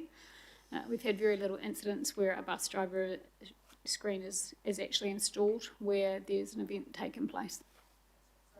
24, 29, no, did you say 2024? In 24 there was 59, in 25 there was 53. You mentioned the Ed Sheeran concert. I just want to congratulate you on the integration. I was an attendee at the concert and I came out and there was a bus right there and I literally didn't have to wait. I got straight on it. But my question to you is, as soon as everyone was sitting down, the bus moved. Is there a policy that you couldn't have put people standing up on the buses as well to get rid of more people? Or did you, because they moved away as soon as people were seated, but they wouldn't take anybody standing up? Is there a policy, or did it just, because you could have got almost double the amount of people out? They are supposed to. Yeah. And so you're saying that they only allowed seated capacity only. Okay, that's interesting. Thank you. Didn't know. If you could look at that for another time, that would be fantastic. The Community of Care Safety Initiatives, very keen on that. Can you tell me a little bit about which communities they'll be targeted? All our communities, but we're particularly looking at areas where we know that we have, let's say, either low uplift and the reasons why, but also there's a lot of communities that are more willing to work with us on these particular things, right, and not wait for the ambulance at the end of the cliff. So the team are definitely approaching that, but from a social perspective, actually working with different groups, so in terms of with Pacifica Wardens, with the Māori Wardens, with particular ethnic groups in particular areas, with the social cohesion groups. In terms of that, it's not a one-size-fits-all approach. The idea is to develop exactly that, like a community type focus initiatives in areas to meet people where they're at, and with local people involved, because we know that's where we make the biggest difference, is when we actually get the local people involved with these. If we see emerging issues, it's the biggest lever we have. Thanks. My next question is around the Edinburgh tattoo, and I brought it up with the CRL update, but the feedback from people who tried to use public transport to go home was that the trains had stopped after the event and people couldn't get a train. The flexibility around buses and trains, can you just explain a little bit how you work with stadiums such as Go Media, Eden Park, etc., when there's a major concert on and potentially they're not event, it's not event public transport like Ed Sheeran, it's more, how does it work? Because it didn't seem to work as well as it could have for the Edinburgh Tattoo.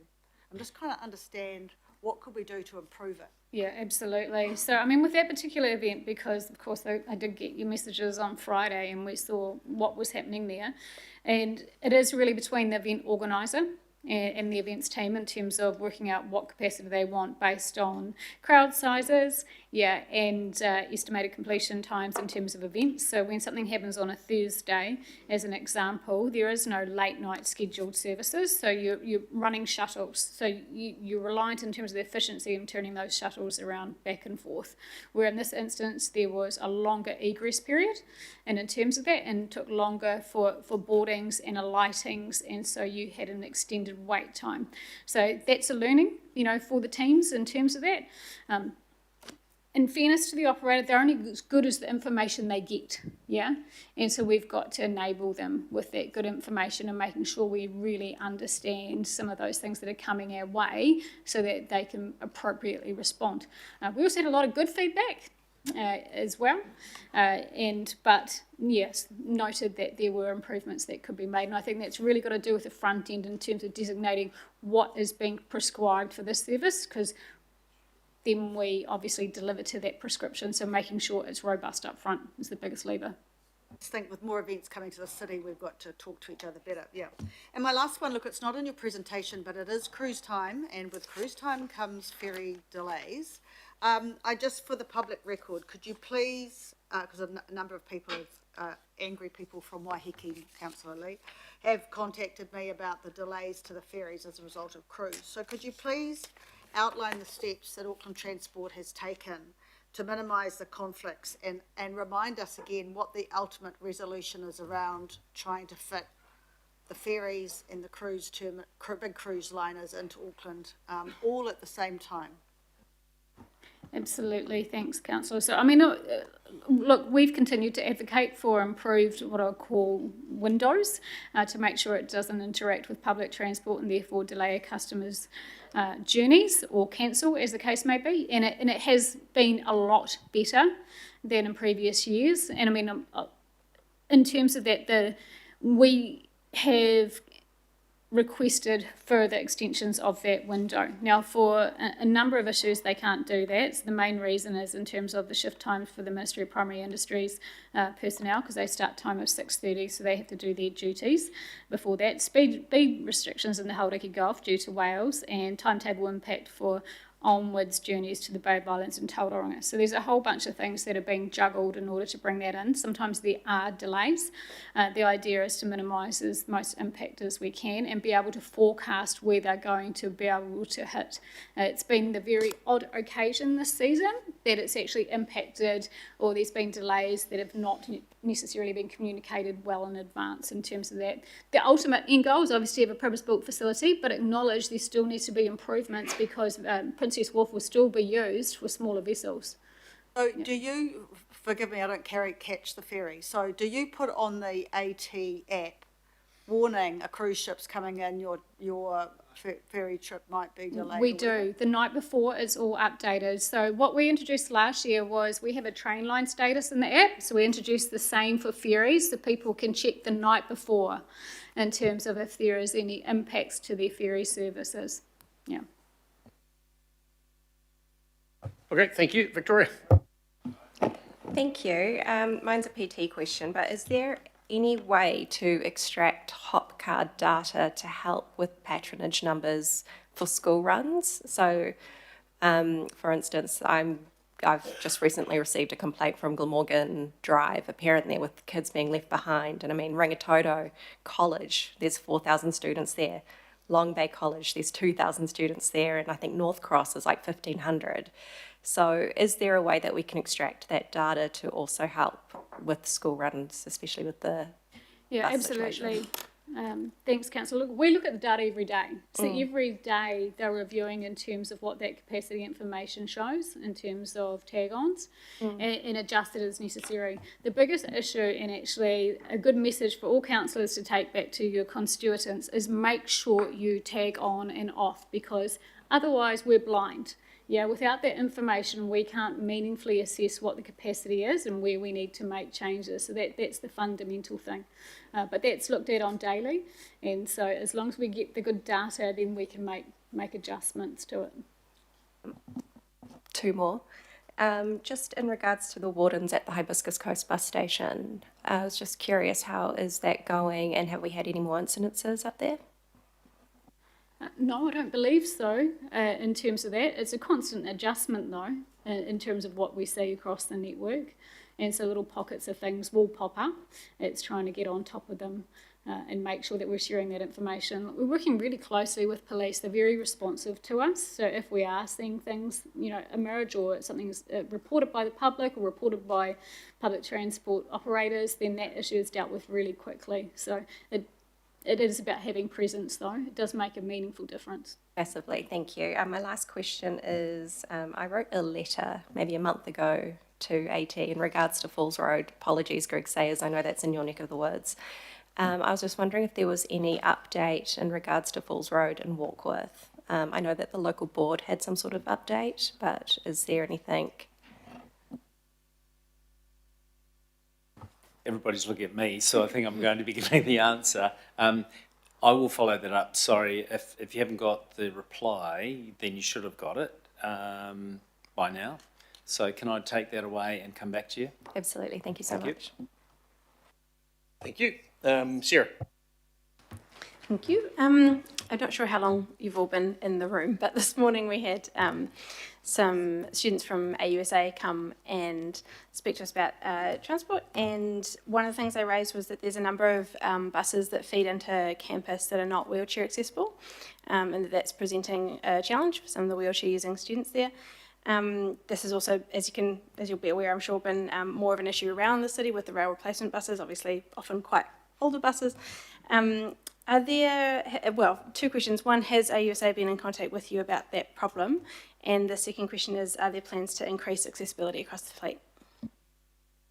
Thanks for your question. Two things, I guess, in response to that. No, they have not approached us about that, as far as I'm aware, and I know the team have been talking to them because they engaged with them when we extended the tertiary concession. Yeah.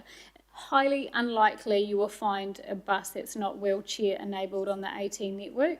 It'll only be in the instances where we've got a rail replacement and we're really scrapping to try and find buses to do it. That would be the only time, because all our standard AT fleet is what we call requirements for urban bus compliance. So that's like a national standard that stipulates some of those measurements in terms of wheelchair accessibility. If there are instances like that, we're really keen to hear about them, though, to make sure that we know where they are. Yeah. Just a follow-up, I think they were referring to it. I don't think they were referring to, in case we're at cross purposes, the ability for a wheelchair to mount the bus. It was around the securing of the chairs within the bus. I'm not sure if that's, I'm new to bus building, but that could be two slightly separate issues. I'm not sure. Okay, I will follow up on that, which should be standard. Yeah. Thank you. John W. Just following on about the event management and noticing the different kind of offerings that, depending on, I guess, on what the venues, from standard fares to free on normal public routes to everything laid on, and you have the buses. And generally when I go, it's really quite impressive. On Saturday, and I'm just wondering with the trains, because when when the buses aren't put on from the North Shore, that means everyone's on the trains. And on Saturday they were moving some serious quantities of human beings. I mean, some serious numbers. It was like that Japanese photo of them squeezing people on.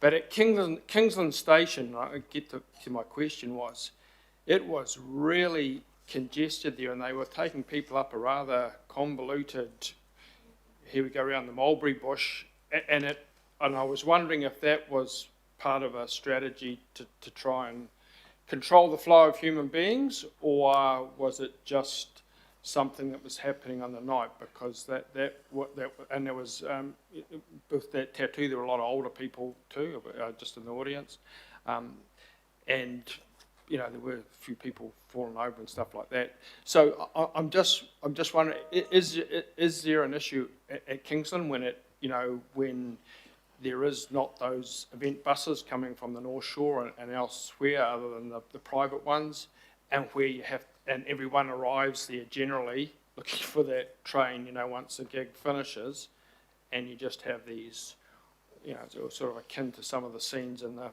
football crowds over in Britain. It's just a little bit on the edge. Noted, Councillor. Look, I'll take that away and review what happened. It's a shame that North Shore buses weren't specified for that event. I think that would have taken the sting out of it in terms of that, and I have had that feedback from others that attended the event as well. So, I mean, Kingsland Station isn't perfect in terms of the way it's situated, for sure. But yeah, that crowd management aspect leading up to it sounds like it needed some improvement. Yeah. Greg, sorry. Thanks, Mr. Chair. Just want to thank Councillor Short for her question. Just following on from that, at that Falls Road, there was a situation where we had these like flashing lights, saying don't proceed type of thing. And I think we've got a number of those across the region, Dean. And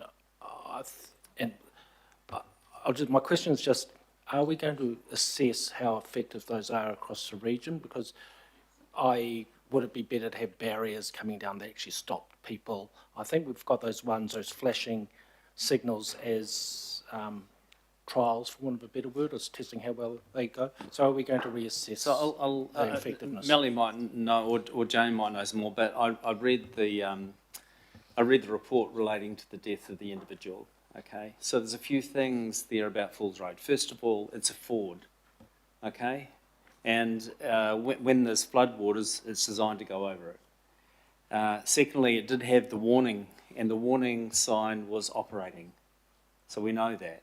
So the person made a judgment call to cross anyway, even if the warning sign was on. And they miscalculated. Given the nature, the topography, the depth, the speed of the water, it was a poor decision as it turned out. So, look, short of putting barrier arms on these, maybe that would be a solution. But I think we need people to take into account the warnings that we do provide,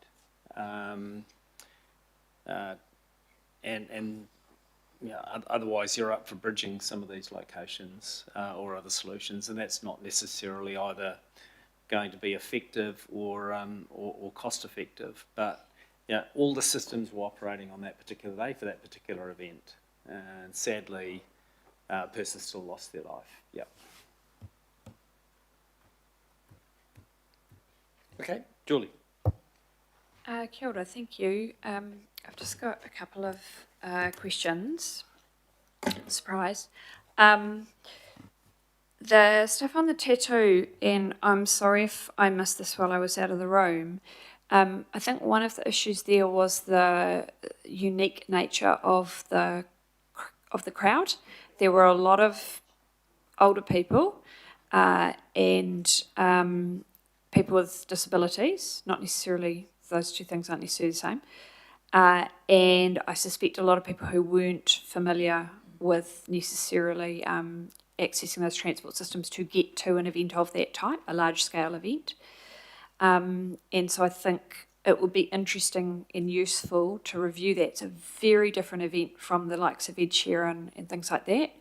So what work will be done? I mean, it's all very well for us to say, well, some of this is about the promoter or whatever, but actually we hold the expertise and we're going to be the ones giving them advice on this is the kind of transport plan you need.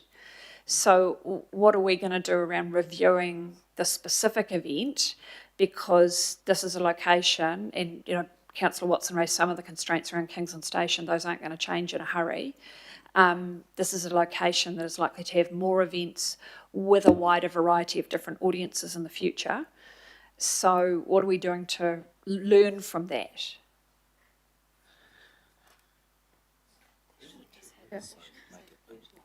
And so what we will do is work with our special events team and ATOC to go through all the feedback of this event and see what needs to be changed, and also in terms of what was agreed, Yep. you know, with the event organiser, and actually, you know, sort of forecasting what that demographics may have looked like. So therefore, because I think from the mobility perspective, that seemed to have been one of the key things, and actually how could have we done better with that in terms of supporting people to move about and to get the services that they need. And so we'll take that back and work with the ATOC team.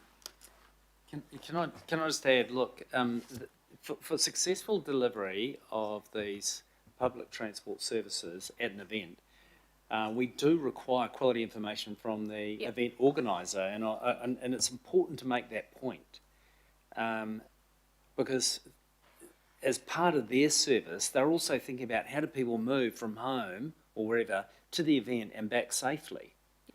And so my appeal on this one is we will do everything we can because we're a partner in it, but we need the event organisers to lean in and own their part of the equation. Now, a youth concert might be different to a tattoo, I get that, and there are learnings out of it, but we just need to think about our Go Medias, our Eden Parks and these other locations, and the ask is if you can help us with the event organisers to step up to the plate with us to deliver the service that people of Auckland or visitors expect. And those same event organisers make choices around the level of service they want from us from a public transport perspective. So if an event occurs and they choose no integrated ticketing service, then only the scheduled services operate. Yeah. And they make that choice based on things that are unique to them. And if the demand is greater or the nature of the people attending is different, then my encouragement is they should join us in making the decision about what the extra over services are and how they are provided, because it is a complex, very, very important thing. So I accept we have a lot to continue to learn to get this right, but we can only achieve the outcome you're after in partnership. Yeah, and look, I completely agree with the point you're making. What I'm trying to say here is I think there needs to be a two-way conversation, and I suspect that's what you're after too. There's a lot of two-way conversations, but ultimately the event organiser decides whether they want the integrated ticketing solution or not, whether they want the additional service or not. Yeah. And then we're left in this position of whether we accept or not. That is a choice they've made for their event. And I understand that. My recollection is that our feedback that we put in around Eden Park's bid for extra events was that we asked for it to be a condition, was that events over a certain size had to have integrated ticketing. So I think there's recognition of that. We fully support it. We want the service to be delivered. I think the other thing is that the experience from and I've had variable feedback around tattoo in particular. I've had people who had a great experience, loved it. Loved the tattoo, but also loved the transport experience. And I've had other people who it fell over in some way for them. Most commonly, that has actually been the last leg of getting from our services to their seat in Eden Park. And so, but they don't necessarily differentiate. They see all of that as their transport journey. And I think that's part of the harm to our reputation is actually out of our control because it is that last leg. So our work on setting that up for success too, and perhaps that's more in the space of giving advice to those people, they may or may not accept it, of, we recommend, look, this happened last time, guys. You had 8 golf carts, and you only put 2 at this one and you needed 4 at this one, remember? That's what I'm talking about as a two-way conversation. Is that something that you guys are open to? I suspect the answer is yes. Yes, of course. Great. Constantly doing it, so Excellent. Welcome your continued encouragement. Excellent, happy to deliver that. I also had a question on a different topic around footpath renewals. I'm having a bit of a different experience in the footpath renewal space than I have, where I used to see reasonably quick action, and I used to, log stuff, and it might not happen next month, it might take a little while, but it would happen, and all of the bits that in a street that were logged would happen. And suddenly, in the last sort of financial year or so, I've seen a change in response where I have to go back multiple times. Sometimes they'll do 2 bits, but not the bits in between that are actually worse and stuff like that. Is this to do with the fact that the subsidies have changed and we have less budget? Are we still doing as much? Because we put 500 million in terms of the local share, not just into footpath renewals, but to make that cut in subsidies. So how is that tracking, please? Joan and I were just conferring. So look, there might be some instances where clearly it could have been coordinated. So I don't think any one answer is going to suit. So that's the first point. There might have been some coordination issues. Second one is when through the government, through the GPS and NZTA, they did reduce the funding for footpaths. So it was a different category. Yep. And I don't quite know, council would have definitely matched. I don't know, I can't recall, I'd have to go back and check whether you decided to make up the difference or not. So there is a funding reduction, and that will have affected the number of, or the length of footpaths that could be maintained or upgraded. So there is a few things in there, but I think it's best if I go back and just double check what's occurring there. Because the nature of it is probably several, and I don't want to give the wrong steer, but those are 2 thoughts on it. Cool, thank you. Last question, which is the temporary traffic management plan work, which is fantastic, and good to see that starting to make a difference on the ground. Can we please have that wrapped up in a nice briefing as part of the elected member briefings that happen on Mondays? Because I think it would be great to get that in front of local board members as well, and to be able to have a bit more of an in-depth discussion about it. Absolutely, yeah. Great, thank you. Okay, no further questions. So, well done. Thank you very much. You can step back. Thank you. Someone like to move that we receive this report? Thanks, Richard. Second. Thanks, Victoria. Are there any comments? Perfect. Put it. Those in favour say aye. And against, carried. Okay, next one up is Craig and Healthy Waters Flood and Resilience Program update. Another daily train user, I note.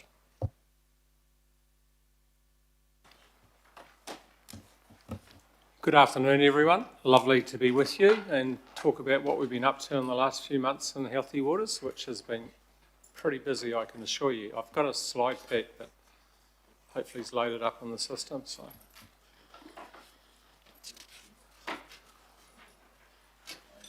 cool. So just next slide, please. Yeah. So look, I just wanted to remind everyone of the very wide variety of projects that we do. We put them under 4 broad buckets: resilient systems, flood resilience, healthy waterways, and supporting growth.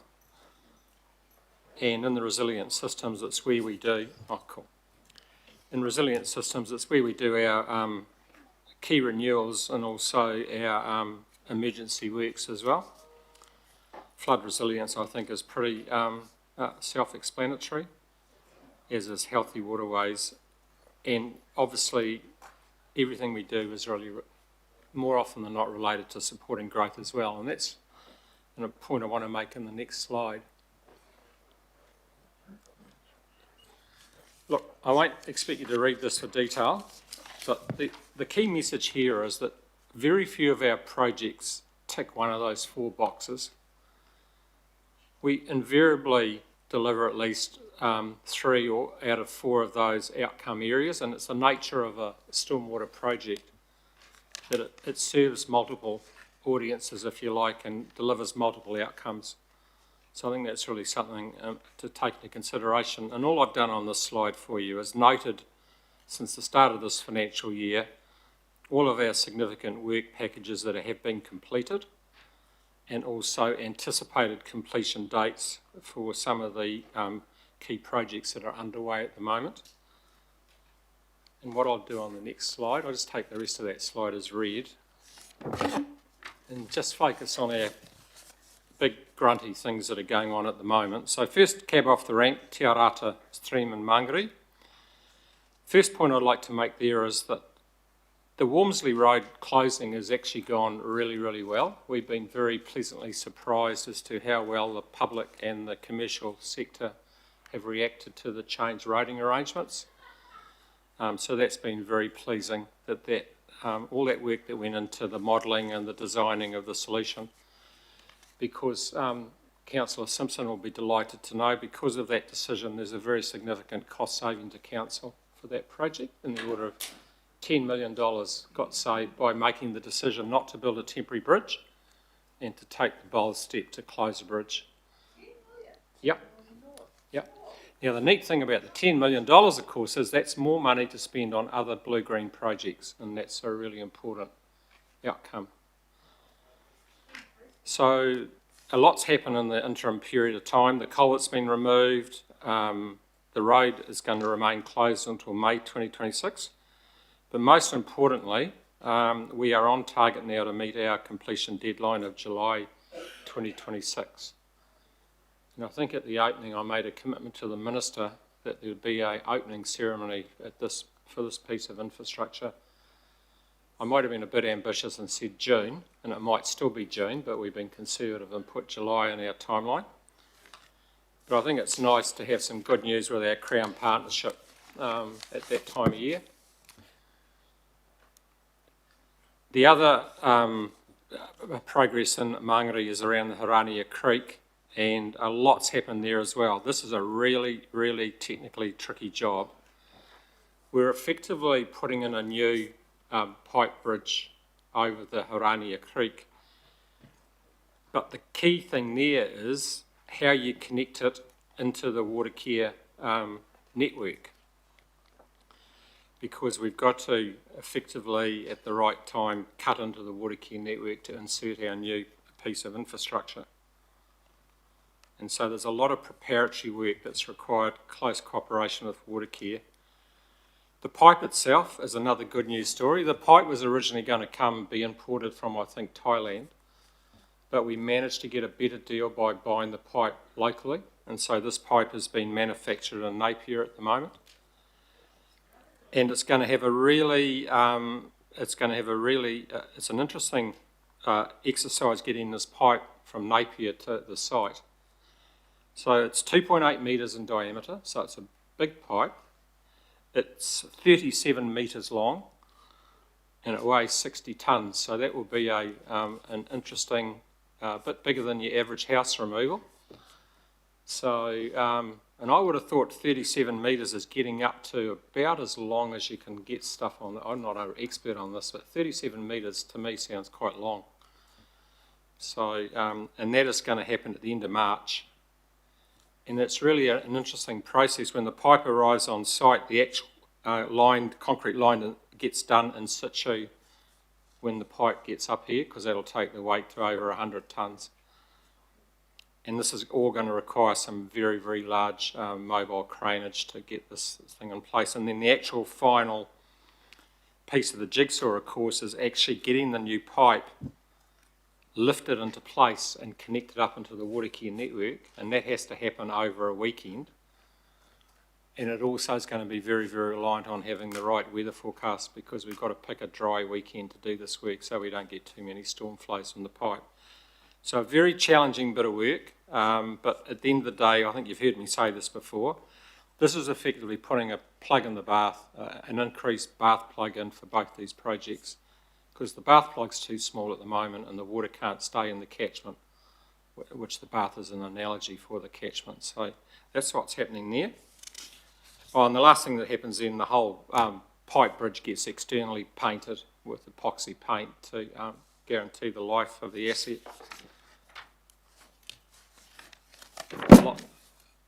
A lot's also happening in Manawa a Whenua, or Clover Drive Flood Resilience Project. So we now know with a high degree of confidence we need 51 properties, of which 26 are private and 25 kāinga ora. We are working well. We have been really, really pleased with the response from the property owners. We have already settled, about to settle 7 private property purchases. So couldn't be happy with the way, and getting well advanced now with negotiating with kāinga ora. Because the important thing here is that betterment will be taken into account for the kāinga ora purchases, because they have a lot more properties than the 25 that we need will be subject to betterment. And under the Public Works Act, betterment is an appropriate mechanism to take into account. So the betterment gets offset the cost of the purchase, which is going to get the purchase cost down very, very considerably. And the next big milestone is our 50% developed design milestone in March 2026, and the resource consent application in August 2026. Moving on to Ngā Stage 1. We have lodged a fast-track referral application.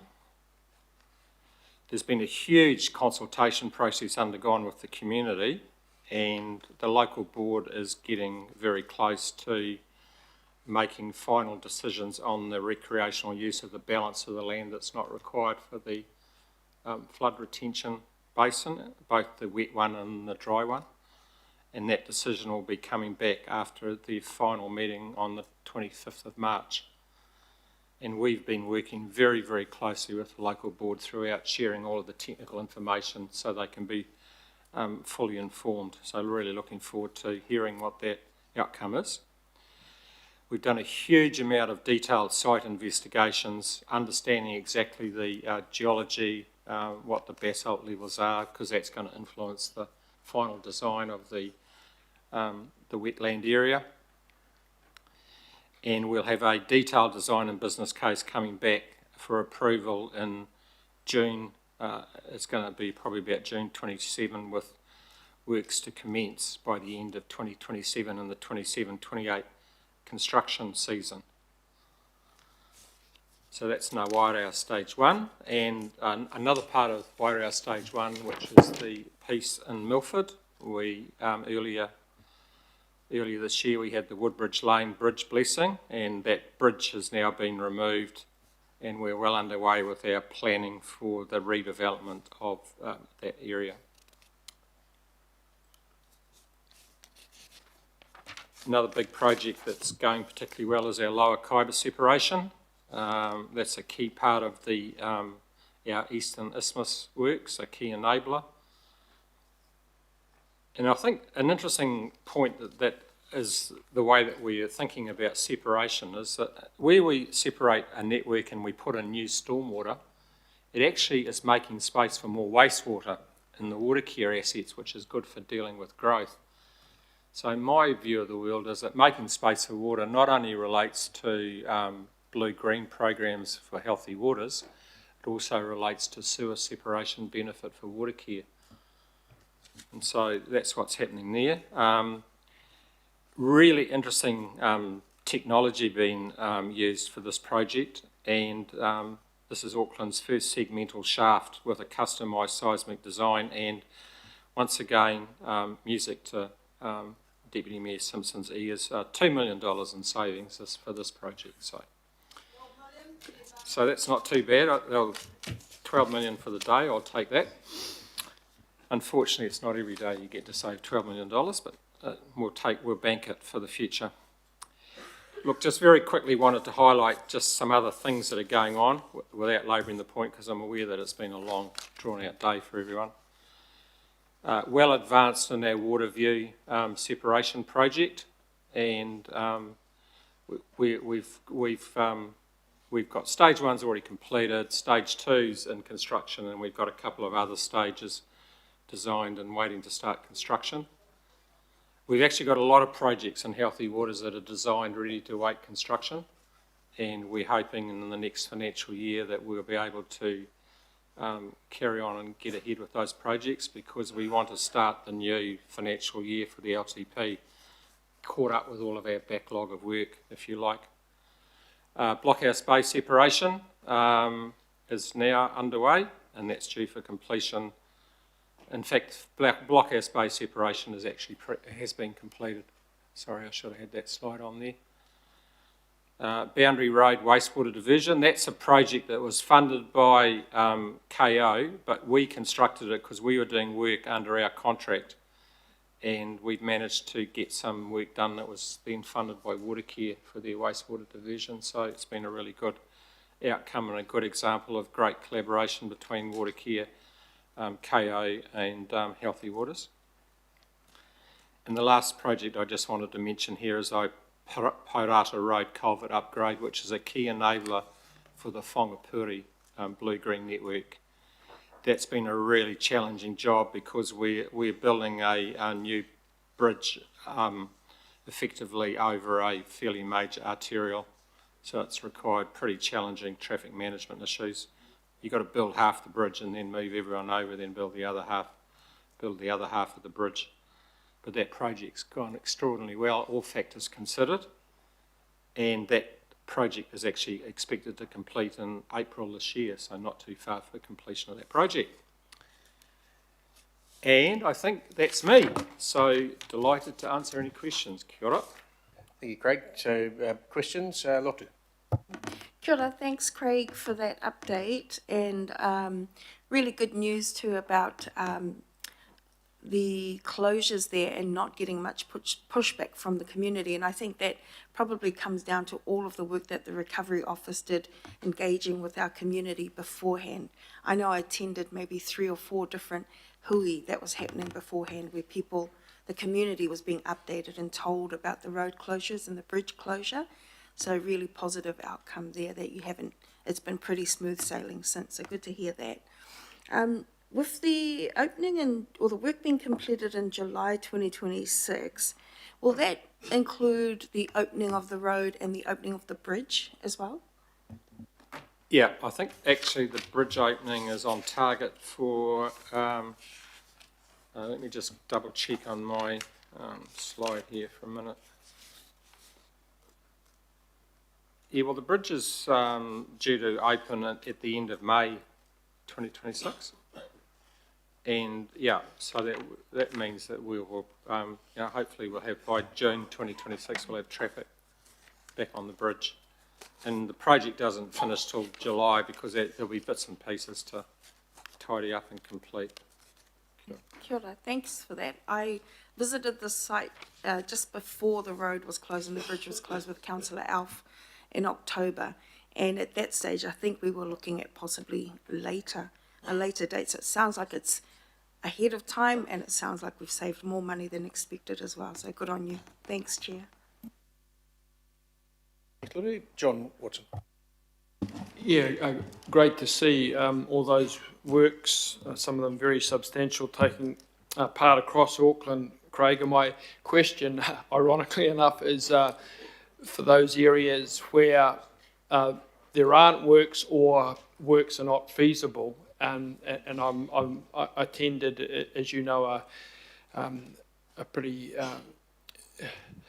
fired up meeting of locals down in Stanmore Bay, and I must acknowledge the presence of the Healthy Waters personnel who came along and fronted up and conducted themselves very well, in my view.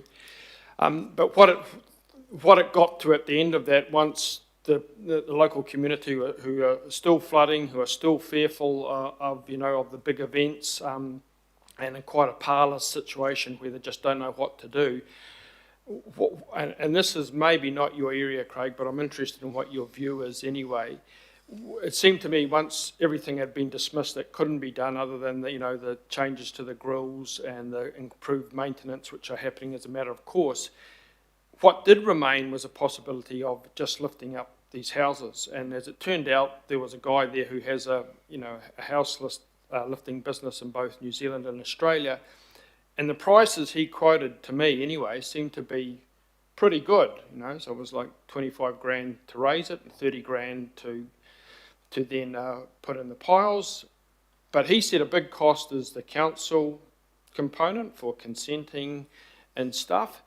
And I guess this isn't an affluent area, and at the end of it all, I just wondered if any thought had been given at this location, Stanmore Bay, Langton Road, Cowrie Road, Brightside Road, and I assume other parts of Auckland, where lifting up the house is an option, but perhaps financially prohibitive to the people that live there. Has any thought been given with either us or government or anyone really to like interest-free loans or waiving the council resource consent component or whatever, so that these people retain the value of their property, safeguard their people, their families, and from our perspective, the situation is kind of dealt with. Has there been anything to do with that?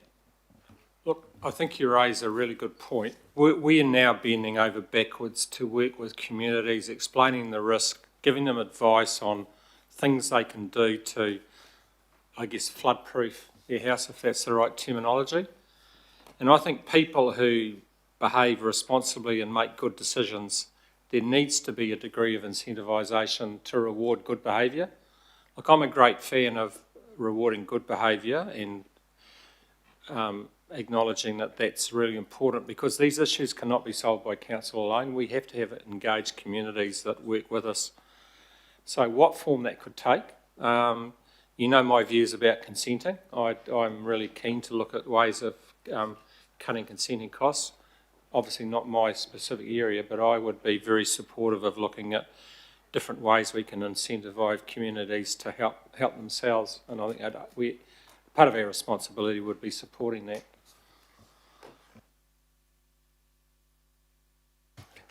Okay, Ken. Oh, you finished? All done? Ken. Yeah, thank you. Just the Thomas Park, that's the golf course over in there. Just a couple of things I've seen around the place, heard. So that's 68 million, and it's stage 1 of 3, correct? The whole Wairau project has got 3 stages to it. But at this stage, we're only focusing on stages 1 and potentially stage 2 through the new LTP. So not stage 3, because stage 3 we're getting into the commercial part. Stage 1, which is just purely the making space for water, doesn't come with, an outlet pipe, right? Is that correct? Sorry, it doesn't come with what? So, well, we're making space for water, we're making a pond, and I heard, I can't remember your name, one of your engineers, I heard him talking about it at a presentation, and it's only this particular first stage only mitigates a third of the potential problem. Is that correct? And also it's just making space for water. It's not actually bringing any way of delivering that water out to the ocean. Yeah, what it does is it effectively delivers a significant downstream benefit from the golf course to the coast, because the whole idea is when it rains heavily, the water goes into the storage area. It's controlled through gates, and it won't go back in until there's capacity in the network to release it. And so it reduces the overall flood risk, because that water would have caused immediate flooding, and it's stored in the lake in the meantime. And your study of the place, it's got a basalt pan through the base of that park, correct? Yeah, well, we knew based on historic information there was a lot of basalt, and now we've got a very clear idea, because that will then dictate the size of the boundaries of the infrastructure and exactly what its detail will look like. And you're on target with what you expected? There's been no changes that's brought? Oh, look, we'd made some broad assumptions, and I think the work has confirmed the broad assumption around the basalt, and now we've refined the design to optimise what's there. Okay, thank you. I guess the one area with basalt you're never 100% sure on is the degree of fracture in the basalt and how it might respond to the detailed level, but conceptually we knew that the area was historically basalt anyway, so kia ora. Julie. Oh, kia ora. I'm just reflecting on the fact that particularly Te Ararata and Huranui were done under the fast track, and there was a different approach taken to the consultation as a result. And I just wondered if you had any reflections yet on, like I went to one of the hui that you had in Mangere, which was excellent. So consultation wasn't required and it wasn't an SCP or anything like that, but the team did do some really lovely, I thought, community consultation work. I wondered if there was any reflection on that yet, any assessment on how that worked, and whether we're looking at doing that with some of the others that may also go through a fast track process. Thanks. First of all, I think it was actually an order in council process for both those two. That's correct, sorry, it was an order in council. And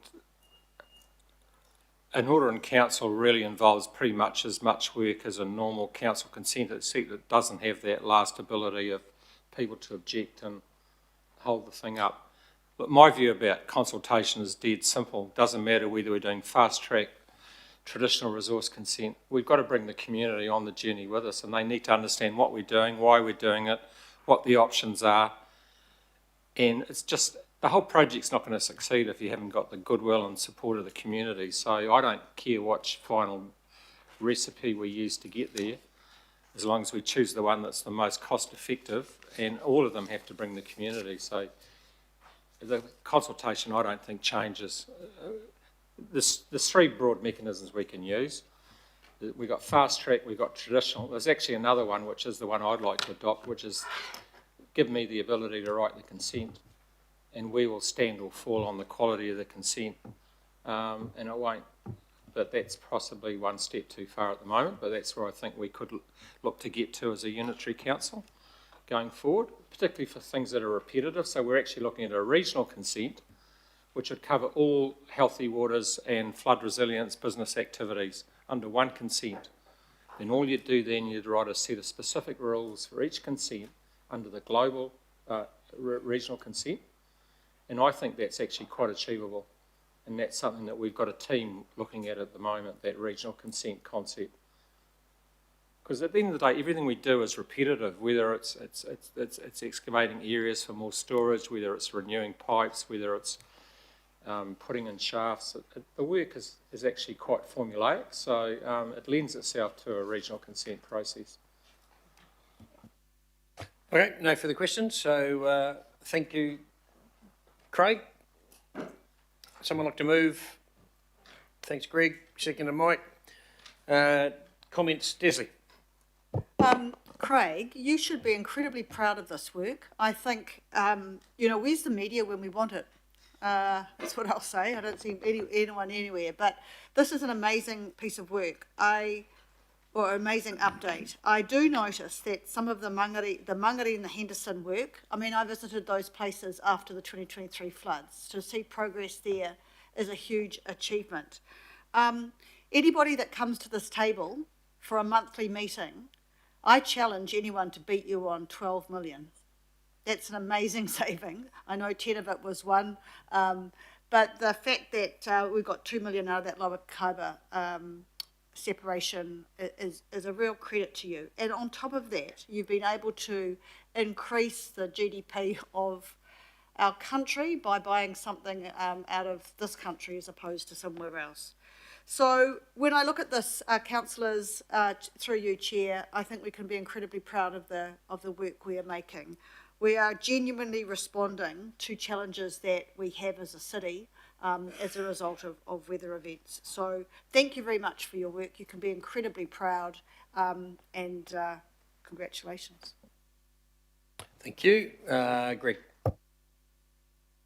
Yeah, thank you. I just want to really put my weight behind the comment and the concept of this regional consent that Craig just talked about. It makes complete sense to me. I think I picked up from Craig that he's got a team of people working on it now, so that's really good. I just wonder if Barry's in a position to foster that through the due processes, Barry. So that, yeah, very good. Thank you. John? Just very quickly to build on that, no doubt any number of people around here have been in a similar position of going to some of these meetings that are pretty heart-wrenching, really, when you see families' lives just decimated really. And this meeting I was at, you've got kids who are frightened to stay in their house, and people are just waiting to be flooded. There is a solution there for a number of them, not all of them, with some of them with concrete bases, but certainly quite a few of the houses where if the houses could just be lifted up, it retains their value, it makes them safe, and there was a provider, a house lifter guy that was quoting some pretty impressive costs. So I think, in amongst the really good work that Craig and his team are doing, we have to make every effort to try and help every community, every single person, particularly if it can be at no cost to us. And I'm not quite sure how the consenting aspect would work, but certainly the house lifter told me that that's a significant cost, and that would be something that would be really meaningful. It is a kind of emergency situation. This emergency situation for these people's lives. It's not business as usual. They're not trying to pull a fast one. They're not getting a discount. They just want to be able to lift their house so they can be safe.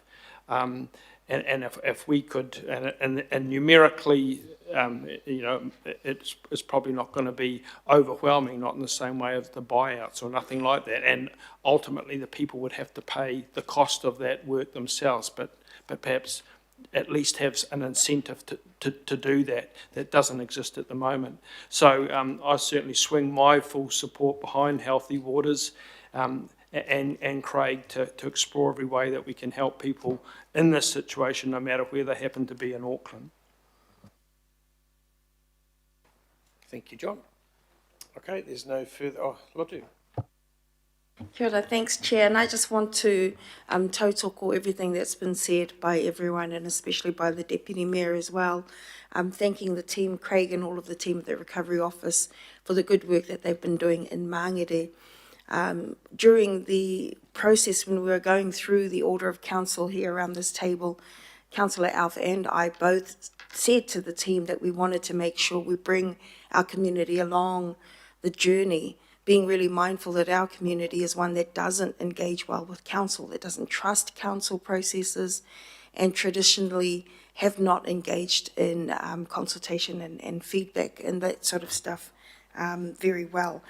But this different process that Craig was talking about, where we had those whono and hui in the community, in our local churches, with our community providers, like Sabrina Whalu with Blue Spur, has been different. It's been a really positive experience for our community. They were able to ask those really difficult questions to the recovery team that turned up. And I know there's a hui on the 2nd of March where they're going to get another update as well. So all along the process, from the time that we started to talk about it through that order in council process to the time that the roads were closed, the bridge was closed, and now again with a follow-up coming very soon before the roads are reopened, our community's been taken along that journey in a way that's been very thoughtful, really thoughtful and mindful of our community, and really helping our families who are still somewhat traumatised by what happened during the flood. So I really appreciate that, Craig, and if you can take back to the team all of our aroha for that and all of our thankfulness and gratefulness for that as well. Kia ora. Thanks, Chair. Thank you. And just before we put it to the vote, we're just adding a C, which is to congratulate the Healthy, at the pleasure of the mover and seconder, we're just adding a C to congratulate the Healthy Waters and Department and Recovery Office for their achievements since the 2023 flood events. Does that, yep, you're good with that? Well, no, you're not, you didn't do anything. You just talked. Greg, you happy with that? Brilliant. Okay, we'll just wait till we get that up there. If Lexi can read my writing. Mr. Chair, I'm a little bit concerned about including the Recovery Department because there's plenty of very small issues around the place that build up to quite a large issue collectively, where we've fallen short of what we should be doing in the recovery area. Well, I agree that this is a marvellous thing and that it's good work to celebrate, but on the back of of when you add the recovery, there's a lot of people who don't feel so positive about the recovery. Yep. And you can vote against it if you so desire. And, it's, they have done an incredibly difficult job in extremely trying and... Who has? So, yep. Who has, Mr Chair? So you can vote against it if you want, Ken.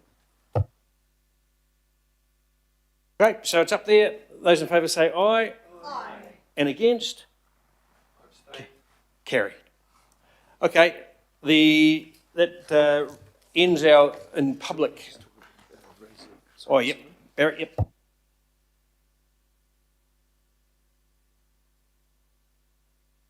Quick question for councillors before we go into confidentiality. You recall the last year we organised a number of site visits. Just can I get an indication, would you like us to do those again, organise some site visits? And we'll get a bit of a program put together and make them happen.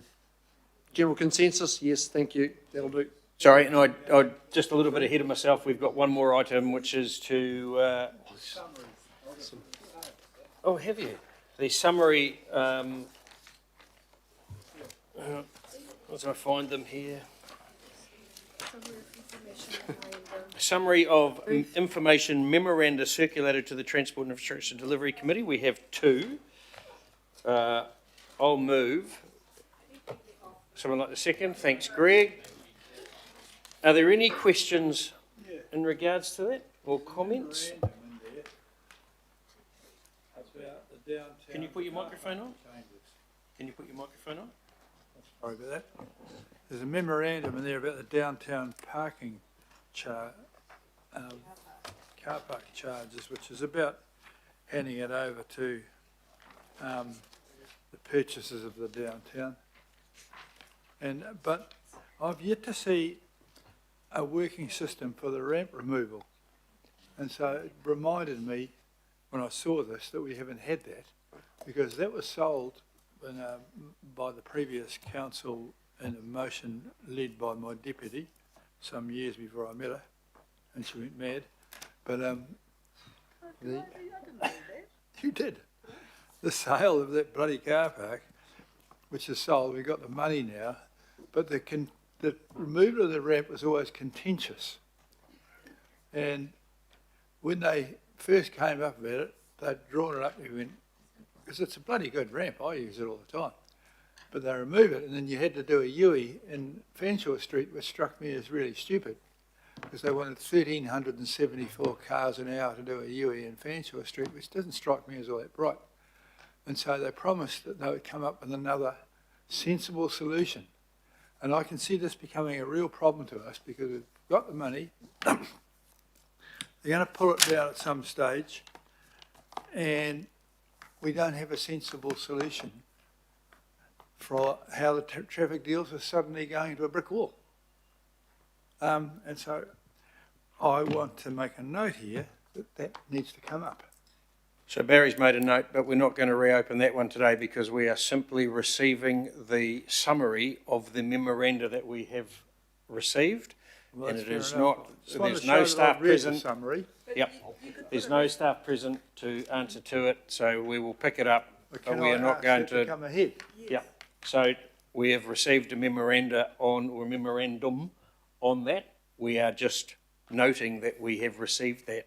It is not the opportunity to, with no staff here, to enter into a debate over it. So it's been moved. Are there any further comments on this? None. All those in favour say aye. And against, carried. We now have a motion. I'll move that we move into confidential. Why are we doing that? Because we are. It's there in the report. Someone seconded. Thanks, Victoria. Those in favour say aye. Aye. And against? Not me. Carried. Right, so we'll just take 5 minutes to clear the room of the masses and close down the